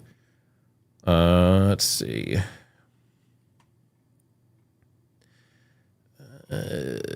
Just doing a quick scan. Okay. I'm not going to say this stuff, but this is the kind of material, if you can see that, this is the kind of material that was found on his phone. So they found these things, and that got him in trouble. So, and some of it was in the cloud. So that information basically got him put away, and he's been quiet since. So take from that whatever you will, but kind of interesting. Some people think that maybe he did that on purpose so he wouldn't have to talk about the rest of this other stuff, because I guess that would be considered more serious than just him saying, hey, I did it, and distracting and that kind of stuff. So let's see. We have this article here. Man falsely claims he shot Charlie Kirk to distract from the real gunman. And he basically, he's saying it was me. And he said he yelled that he was the shooter to allow the actual suspect to flee. So that's what he said to police, according to this. He admitted to police that he yelled he was the shooter to allow the suspect to flee. And then, of course, they say it's Tyler in this specific one. So, interesting. Seems like, he was part of something. Or he might just be a crazy guy. But we don't know. So we have the Monday night dump at Losi, which is... Zoom in. All right. So we have the dump here. Monday night. It was covering a third of a mile area all around the Losi Center. We have all of these specific geofences from Google, all these colored areas, but they didn't return anything. There was no data. And if you missed it earlier, it's because Google quit putting the data into the cloud for locations. And if you turn your location off, it also doesn't send anything. But what they did is in 2024, or in the end of 2025, they officially took that and put it onto the phone. So this was basically useless, getting this geofence data. And we have the family house, George Zinn's phone. We have physical, digital, and biological evidence. So there's a lot of stuff here. But going back through this timeline, going back to the top, going back through the timeline here. So we have Monday, September 8th, 8:10 to 8:25 p.m. we have this area around the Losi Center for a quarter or a third of a mile, pretty large area. This whole area is dinged, and there's a dump that comes out of that. They must have suspected someone there. And it never names a specific phone. So they're not specifically looking for Tyler's phone or specifically looking for Lance's phone. They're trying to see who was in that area. So I don't know how helpful that would be. And then Wednesday, which is the day that Charlie was shot, at 12:23 p.m., we have Google boxes cover the approach, the roof, the flight path. That is all of these colored boxes here. Neighborhood exits. Let me see if I can turn this this way. There we go. So if you can see these streets that come in here, they kind of loop around. They got both sides of it. So they have this geofence here to catch anyone going across or in, and anyone going across or out as well. So they're trying to catch anyone and kind of get them stuck in there. But again, no data. So we have the carriers in this packet produce dump data without printing the list. Campus cameras and charging documents place a person matching Robinson's description on campus and on Losi at the shot. And then Wednesday afternoon, we go to hospitals. So going through this, we have the body and belongings of Charlie Kirk. The affidavit describes a microphone, but it is not the RØDE microphone. And then we have photographs of the body and what arrived with him. I assume that would have to be clothing as well. And that was at Timpanogos. But there was also the second hospital, Utah Valley, which is this one here on the map. This one's in Provo as well. It's about 15 minutes away from Timpanogos. That one, they also got surveillance footage because there was someone supposedly going from hospital to hospital. Barron has talked about this before, but going between hospitals looking for the victim, they said, on the scanner. So they're looking for Charlie Kirk. So that one was also in the warrant. Kind of interesting. And then Thursday evening, let's move down here. So Thursday evening on September 11th still, we have Mitchell, who was the family friend, had heard from Tyler's father, and then he called Brixby. The confession was supposedly through the dad. They surrendered around 10:26 p.m. at Washington County, not in the rooftop clothing, so a change of clothing happened, and clothing allegedly was dumped on the way home. So again, where's that clothing? I'm sure someone's found it, especially with everything going on. I'm sure somebody turned it in. We won't know until trial, if it gets to trial. And then Friday, scrolling. Friday we have searching the home, the parents' home. That was the FBI. We have the SBI at St. George Condo of Lance Twiggs. They looked in the gun room. Tyler's father said he took a .45 from Tyler while he was hugging his mom. The mother said he had suicidal ideations. They had a backpack that they found that had some strange things in it, including some PVC piping and some chips and some wires. Just very strange stuff. And then we have phones and the vehicle.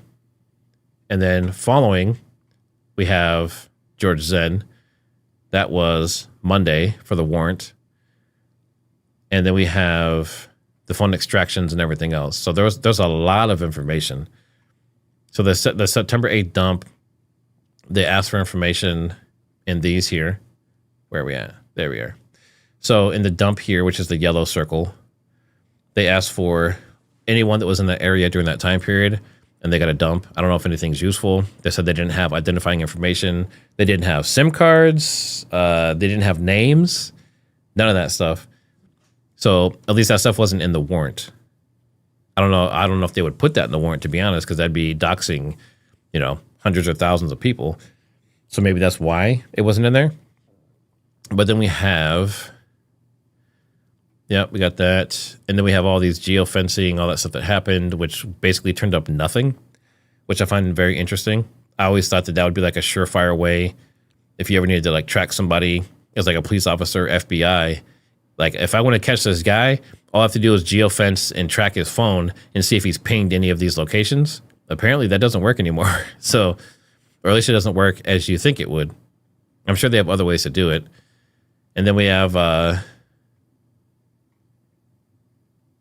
early warning. Let's see, early warnings. I covered that. I think one of the biggest takeaways is just how big the area is that they covered. And actually, on the 2D map, it's even bigger. Then we got to go up. So if I go up to these up here, they actually had, look how far that is. They actually had 3 separate areas. So if I come in here, this is the campus. So the one we're looking at on the 3D is this is just for the September 10th and September 8th over the Losi area for a third of a mile. But they had 2 other ones too. So they were covering a very large area. I mean, this is, I don't know if you add this up, would be like, what, over half a mile, overall. It's pretty interesting. So we have a Google Geofence confined to September 10th, and there's no stored data. We have 3 carrier dumps on September 8th from 8:10 to 8:25 p.m., and that returned without a phone list. We have a St. George inventory, device and Discord warrants, Zinn's phone, his dad's allegation that he pulled the M&P pistol off of him while he was hugging his mom. They're still not printed public PDFs of any of the devices, so we don't know if any of that stuff was in there at all. We don't know who was in that area. We don't know if Tyler or Lance were in the areas. And then the affidavit asks and listed seizures, so we know what they took. They took a pretty good amount of stuff, including samples for DNA. And I'm thinking, based on what I see in the warrant for the Challenger, there's a pretty good chance they did do GSR testing, at least on the steering wheel and the 2 front doors. So we'll see. We'll see if I'm right in court. But this is the state's case as it sits. So this is where we're at. And none of this says Tyler or anyone else is guilty. And none of this accuses anyone of anything at this point.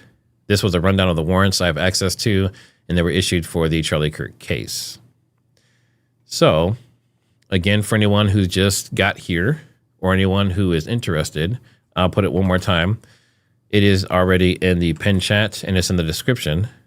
But this link here is the website that I put together, and it takes all of the early warrants and puts them into a setup where you can go in and go through the warrants, their highlighted sections, there's maps, and there's summaries of what they mean.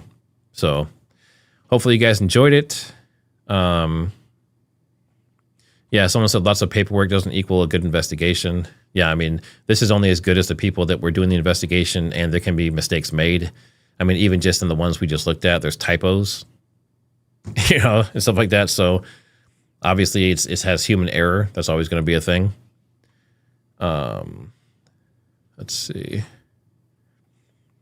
Amy, don't worry about it. Just hit that like. Hit the like button. That's as good as money. Let's see. Let me see if we have any supers. And I have a new function on here too that I want to test out. But let's do this first. Where are you at? Oh, is this going to work for me? I think it will. All right. Let me make some room so I can see this better. All right. That's much better. JCan says hiding. Oh, that's a hiding jewel. Okay. I'm still learning about this gift stuff. The gift stuff is interesting. We also have another hiding and another hiding. We must have had several. Millsart, thanks for the super chat. Says thank you. Wotartar. I don't know what that is. Thanks for the jewels. Gold coin. Thank you very much, Busby. Aofi Mahoney. Thanks for the super. Off topic, but is there a way to get a rec from you about a firearm? A rec? I'm a newbie and have some developing grip issues. Don't want to choose poorly. Oh, recommendation for a firearm. Yeah. So if you want to just email me, it's in the description. It's iangcwarrior@gmail.com. But yeah, if you want to send me a message, then we can certainly help you out and find a good one for you. I know just like off the top of my head right away, the Smith & Wesson Easies those are probably going to be good because they're designed specifically for people who have grip issues, senior citizens and that kind of stuff. It's the weight of the trigger pull and the slide itself are both made to be easier to manipulate. Let's see. It's I think it's a Smith & Wesson Shield Easy. And you probably went to 380. Let's see. Next one. My mind is blown. 101. Thanks, Matt. This is great. Thanks for the super. Yeah, actually, let me know in chat. Put a 1 in chat if you enjoyed this format. Obviously, not every single stream works to set it up this way, but I thought with something this data heavy, with this many documents and everything else, it made sense to create this website and highlight everything and redact stuff so you guys can go in and do it with me and refer back to it later. So I don't know if it would work for every stream, but I think it worked pretty well for this one. Thank you. Let's see. Renee Batema, long time no see. Thanks for the super. Hello and thank you. Hello. So remember last time my super chats were messed up. I talked to the guy who wrote the software that lets me do this in my setup, and he gave me some advice. So I think it's working right now. So that's good. And apparently you guys didn't like the bot. You didn't like Vera. So apparently, we're not going to have a bot right now.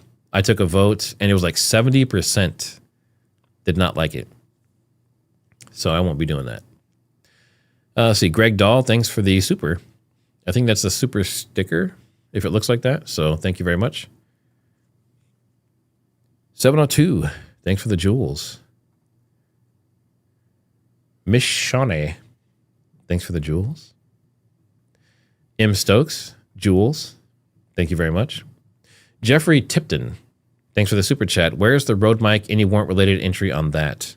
Everything that I've looked at, and I also had AI go through all of the affidavits and everything that's been filed.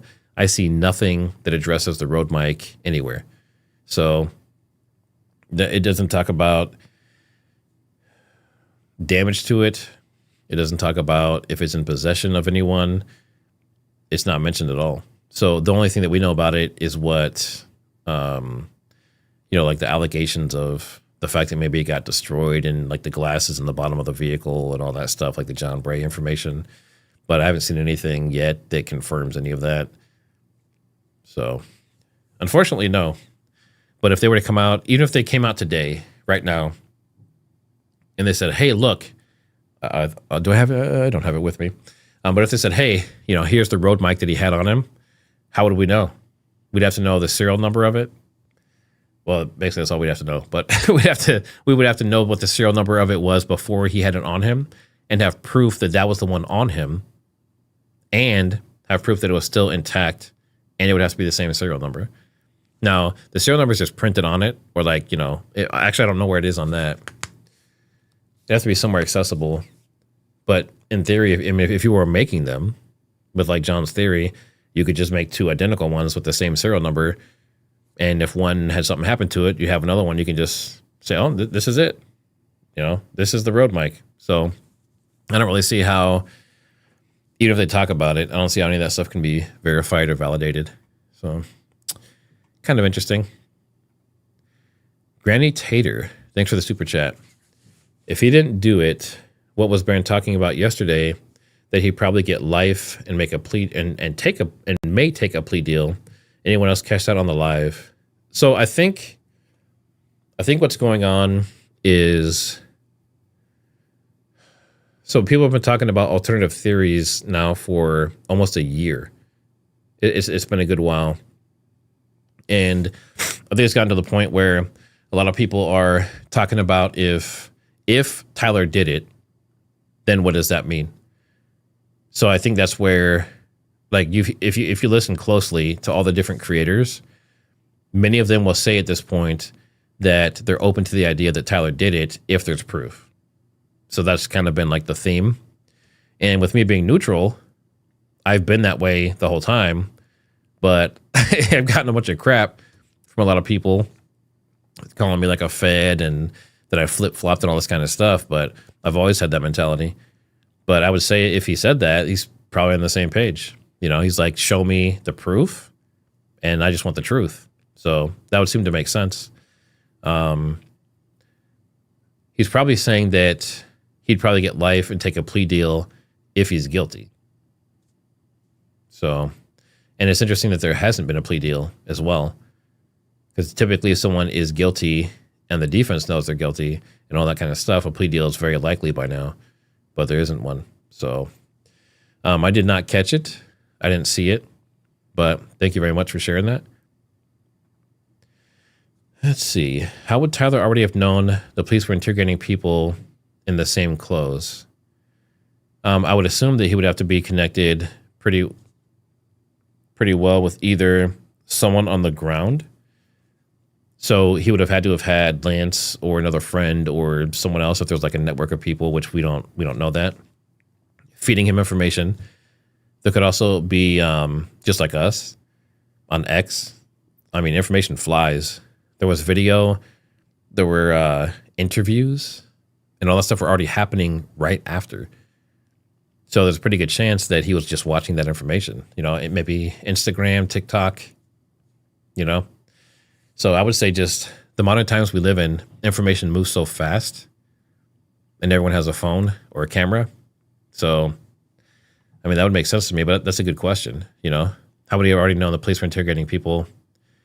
And I believe the police, let me look at it really quick. I think it was within 15 minutes.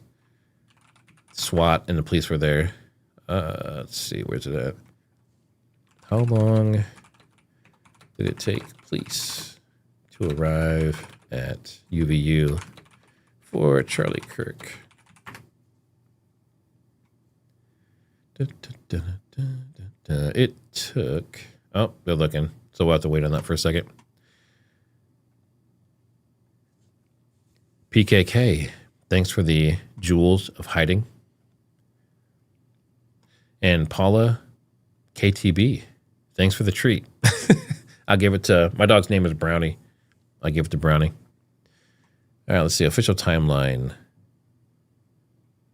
UVU Police Chief Long said 6 campus officers. Yeah, they were already assigned. Let's see, response. 16 minutes. So it says that FBI, oh, really? What? Okay, interesting. FBI agents and police chiefs were on scene 16 minutes after the shot. Interesting. And then Sheriff Sean Buffton said about 15 minutes after the shot, a large surge of officers, he describes hundreds, including off-duty, was on campus. So, I would just assume that he just saw them through social media. I know Lance mentioned that he didn't, you know, he basically made it sound like he wasn't paying attention to anything and didn't get information.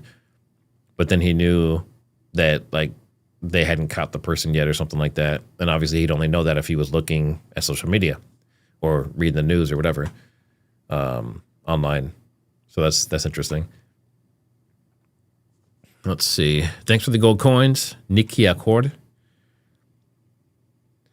Bonnie Lyon. Good to see you.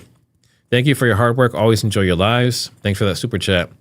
I was talking to Zach Costello today, and he was saying that, you know, like a lot of people enjoy the lives and the format and the information and stuff, but they're basically telling me I need to like come out of my shell more and like laugh and joke more and that kind of stuff. Because in real life, especially like with them and joking around and my wife and everything, I am like 99% joking around and 1% serious. And then on these streams, I'm like the opposite. But I think it's because I don't want to let you guys down. I want to make sure you get good information, and I want to make sure it all looks good. So I think I'm so focused on that I'm not joking around and stuff as much, but I'm sure that'll start to shift because I have my everything set up now. So, I mean, I'm pretty happy with the way everything's going at this point with the look and feel and the flow and everything of the show. Let's see. Terminator TX. Let's see. Can't delete Vera yet. She needs a probationary as a new employee. That's funny. Also, no offense, my missus wants to know what's the story with your eyebrows. So the eyebrow story, let me see, let me zoom in. Let me zoom in for this. Patow! Look at him. So the story with my eyebrows is I have alopecia. So alopecia is basically your immune system attacking your own hair. So I have alopecia universalis, which is like full body. So I don't really grow hair. And it started when I was about 15 or 16 years old. So my eyebrows is just what's left. I think it was like 6 years ago. I got microblading done. And the reason I originally got it is for my kids. Because they say like with your facial expressions, a lot of it comes from your eyebrow movement. Like how do they know if you're angry or sad? They usually look at your eyebrows, right? If they're like up or down or in or whatever. So I got microblading done for them. And then, over time, it fades and that kind of stuff. I didn't want to mess with it anymore or get it done again. So yeah, that's the story. Tell your missus I have alopecia and I got microblading done. And thanks for the super. Let's see. Carrie Glessing. Thanks for the star. That's not silver. Can you see that on the screen? It says silver star, but that's not a silver star. That's like yellow or something. Interesting. All right, now let me see if my question filter works. Does it work? Does it work? It does work. Interesting. All right, so it says... Moz, does Matt have a tip line? So, and thanks for being a member as well, F Chucky. It's my email. So it's engcwarrior@gmail.com. That is in the description of all my videos. So I'm usually pretty good about going through it. I haven't gotten to the status yet where like Baron and those people are, where there's just like so many coming in that you can't keep up with it. Let's see. Yeah, I'll just put it in chat. Please don't spam it. This is for like legitimate communication for TriggerSmart. But that is the one right there. Just put it in chat for you. The duck in the bank. Let's see.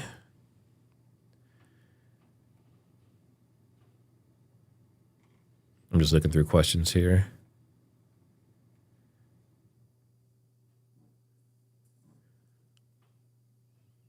Yeah, I'm not sure how that works, Judy, as far as he hasn't even been charged yet. How can you take a plea deal?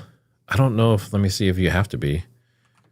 Do you have to be charged with a crime before taking a deal? Let's see what it says. Fire Nightbot. I'd prefer not to. Nightbot is very useful, but if it's causing issues, I definitely don't want you guys to be struggling with it. I've seen a few things that went through.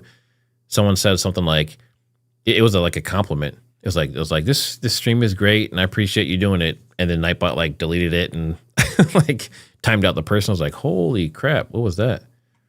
Let's see.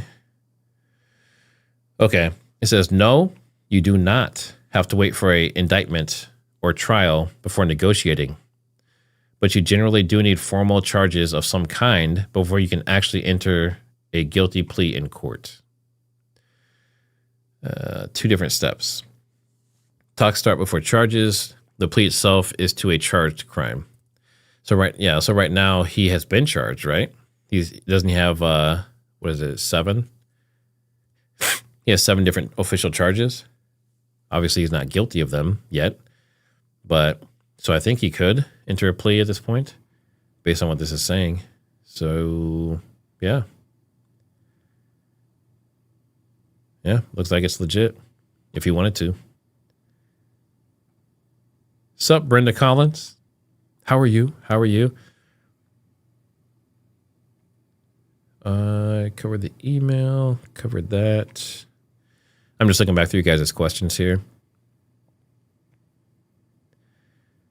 I am MCD. I assume you're asking about the contents of the backpack. It would be correct that there is nothing showing that specifically that there was a device like that.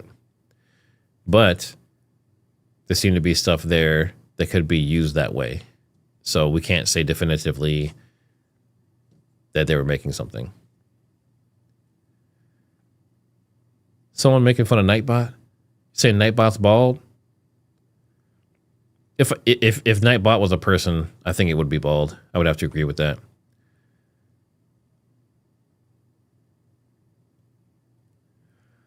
Why didn't TPUSA complain about George Zinn's craziness?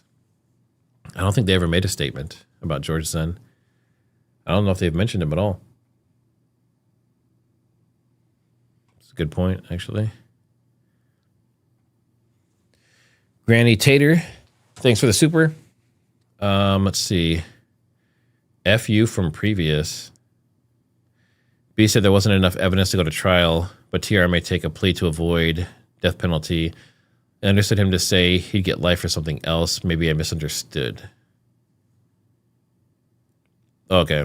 So he's saying in his opinion, he doesn't think there's enough incriminating evidence to actually go to trial. Okay. But then he could take a plea to avoid trial, and that would avoid the death penalty. I guess that would make sense.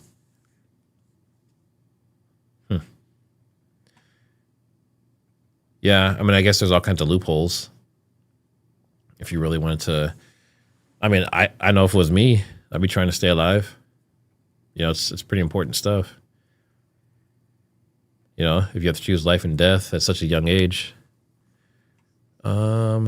Let's see. This is a great question, Cooper Austin.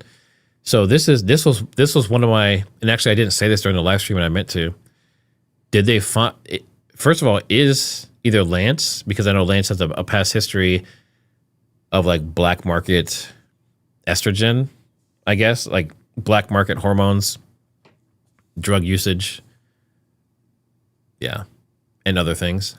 And then my question was, are either one of them on, you know, like Klonopin or some kind of like antidepressant, you know, like are they on some kind of mental illness medication? That was my big question. But as far as your question, I think you're asking if they found drugs. Nothing I saw yet. I don't know if this will search fast enough for me to find out right now. Maybe it will. Let's see. Do any of the warrants say they found, I guess, what, drug paraphernalia?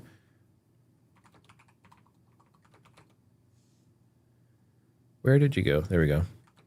Drugs or illegal substances. Let's see what that says. I'm curious too, but I was more curious from the angle of the fact, like, are they medicated? Are they on something? You know, I mean, I'm not trying to talk crap, but they both look unstable for sure. Like, but yeah. Someone else said, you know, weed, more guns. Cooper. Oh, it's Cooper again. Yeah, so let's see what it says here. What I'm doing right now is I'm going through all the warrants, and I'm having it search specifically for those. Let's see what it comes up with. Let's see, checking public warrants, affidavits. Yeah, Moon Goddess, how are you feeling? Hey, Pitsy. Are you still doing physical therapy, or are you done with that? It's been a little ways out. Hey, let's see. Hey, Tamara Foot. Let's see. Okay, Matt, can you test some engraved in casings to see if firing flattens out or distorts the engraving against the chamber or not? Oh, my allergies are starting to bother me now. Took my dog for a walk earlier. Okay. And I don't take allergy meds. I should. I probably should. I mean, I the only issue is I wouldn't want to engrave it. I would not want to engrave the casing of a intact cartridge. And I don't do reloading.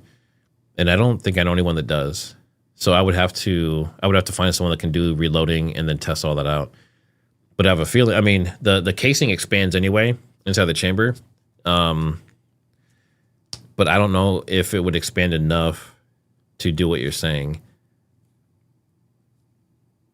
Like if it would actually destroy the engraving, or like flatten it out enough that you really couldn't tell what was cut there. But that's an interesting question for sure. Very, very interesting question. All right, I'm just checking to make sure I don't miss any super chats, because last time there was one that was missed. So I want to make sure I got them all. And the answer, no. In the public early warrant set, nothing says they seized drugs or other illegal substances from Robinson, the condo, the parents' house, or the car. Let's see.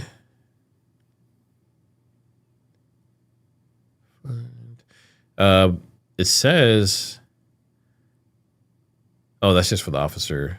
Just saying his past history in narcotics. Yeah, I don't see anything. So no, I guess would be the answer. So there's nothing in these warrants here that was related to drugs or illegal substances. So there's no drug seizure. Which is kind of interesting if you think about it. Yeah, it's very, very interesting. So I want to do a quick vote here because I want to see what you guys thought of the of this setup. Let's see. So the first poll you guys did, I said, are you up to date on all the warrants? 75% of you said no. 6% said, what's a warrant? I don't know if you're just messing around with that. So, Amy, as far as marking him sober, I mean, there's nothing that said he was intoxicated or under the influence. I don't know if they did toxicology testing. You know, that'd be interesting to know.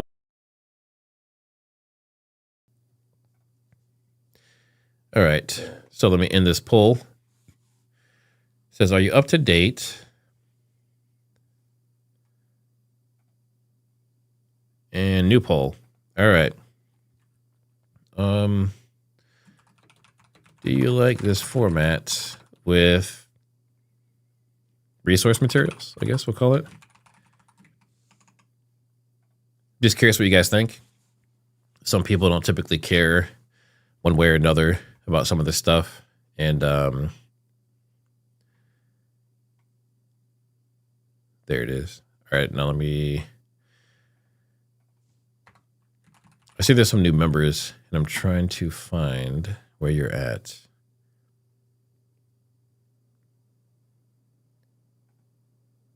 PKK Art Lady, thanks for becoming a member.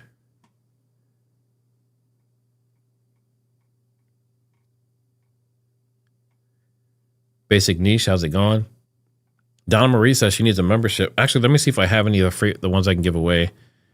That's a good reminder. Let me double check. Hey, I have 5 memberships to give away. There you go.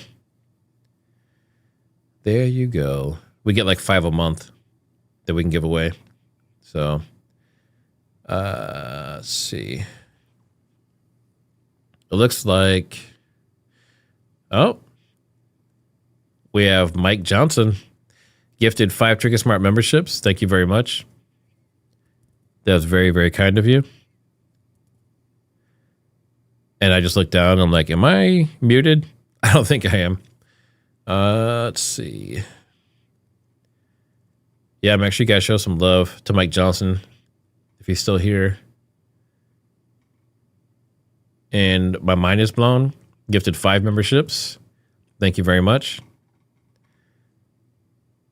And I don't think I can show these. But SR7410, thanks for becoming a new channel member. Heather May gifted a membership, 2 memberships. Mom Ranger gifted, thanks for being a channel member for 5 months. Great supplemental website. Thank you. That was, I was like, there's no way I'm doing this unless they can follow along with me, because there's just too much information. I mean, could you imagine if I did that with no materials? That'd be hard to follow, maybe. Heather May, more memberships. My Mind is Blown 101. Thanks for the channel membership. Let's see. We did PKK Art Lady.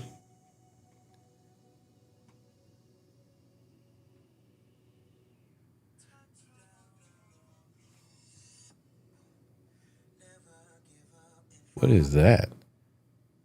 What? So from what I just said, Siri turned on my phone and started playing music. And the other day, remember if you were with me the last stream, when I said it puts the lotion on its skin, talking about Lance, it opened up something on my watch that said Silence of the Lambs.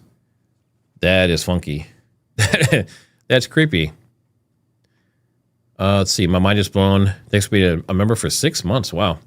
It says, are you following the Tupac trial? I am not, actually. I haven't looked into that at all. Let's see.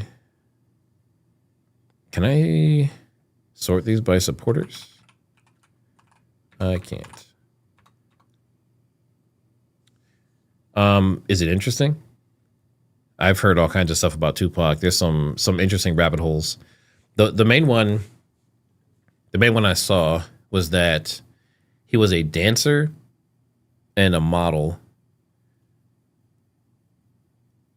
Yeah, I think it was a dancer and a model. Definitely said he was gay. And there's an interview. Actually, let me see if I can pull that up because it is interesting. Give me a second here. I think I saved it in my bookmarks. Where are you at? Tupac, where are you? Bookmarks. Can I do this? Tupac. Of course not. It's only loading a few at a time. If I can find this here in the next few seconds, then I will show you. But there's a video that came out and it shows Tupac. I don't think it's AI, but it shows him sitting in a very feminine way with like a hair thing on his head. And he's talking very feminine and all that kind of stuff. And that was, oh, hold on. Is this it? I think I found it. All right, let me pull this up here really quick. Now, again, I don't know if this is legit or not, but I'm going to show it. All right. This is from, I can't pronounce this, Tierra de Casaccio.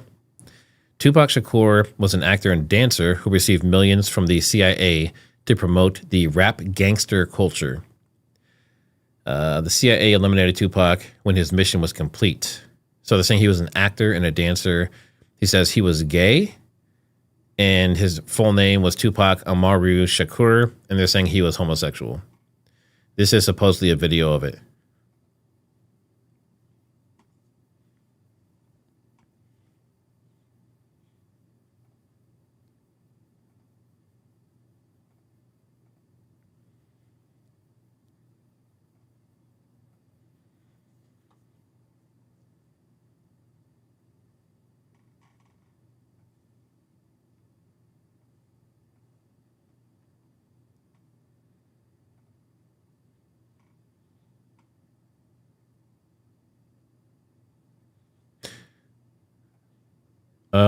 You're saying you can't hear that? All right. Let me double check. All right. I think I fixed it. Okay. My name is Tupac Shakur, and I attend Tamalpais High School, and I'm 17. Is that better? Do you like being 17? It's like 17 is such a weird age. It's such a in the middle age. You're not 18 yet, and you're older than 16. So. But I like it. It's nice. It's like a learning stage for me. Do you wish you could be 18 and when you get some more rights? Well, 18 will bring lots of responsibilities that I don't want, but it'll bring respect that I feel like that's the only way I can get it. You know, I try to be as mature as I can be and demand it wherever I can get it. But 18 is like, you're an adult. You like today when I had to sign the release form, I felt so bad because I couldn't sign it myself. I had to go and get my mother's and all that. But 18 it's just society's way of saying that you're ready. But 17, like I think I'm ready now, as ready as I'm gonna be in this world. But so it's okay. I guess 17 is all right. Right. Well, how do you think? Most like my mom because I'm arrogant. Totally arrogant. I agree. I have to say it. Like at work, I can't hold a job. I just quit my job today, actually, because I wanted to come and do this. And they wouldn't let me. And I felt like it was important, and it was more important than serving pizza. And we had enough people, so I felt like since I'm an actor, they should understand. They should have let me do it, but they didn't. And then I had a cold, so they were making me work in a freezer. And I'm really not one to be disrespected, and I felt like that was disrespectful because I asked to go, So I quit, and he told me I couldn't quit. And that even made me hyper. I'm arrogant, so when he told me I couldn't quit and we had all these customers, I chose that time to jump on a soapbox, grab my leather jacket, light a cigarette in front of him, smoke, and leave in the middle of a rush. So that was natural. That's arrogance at the top. That's I think I'm most like my mother, and she likes it. She'll see it in me and know it. And we clash a lot because I'm arrogant, she's arrogant, and you should see us when we get in our little attitude moves. So, I mean, I see some of you guys talking about it in chat. So is this real?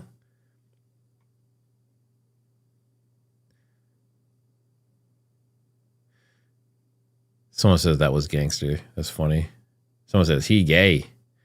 Did he drug them? Yeah, I mean, I don't know. But if this is real, this definitely puts a different spin on, Dear Mama and all this gangster rap and all that stuff. I mean, I guess you could technically be both. You could be a gay gangster. I mean, who says gangsters can't be gay, right?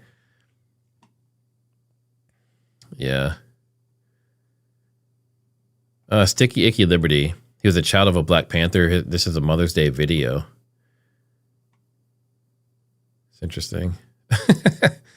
My eyes are damaged now. That is funny. Someone said they saw this a long time ago. Yeah, I think it's a really old video.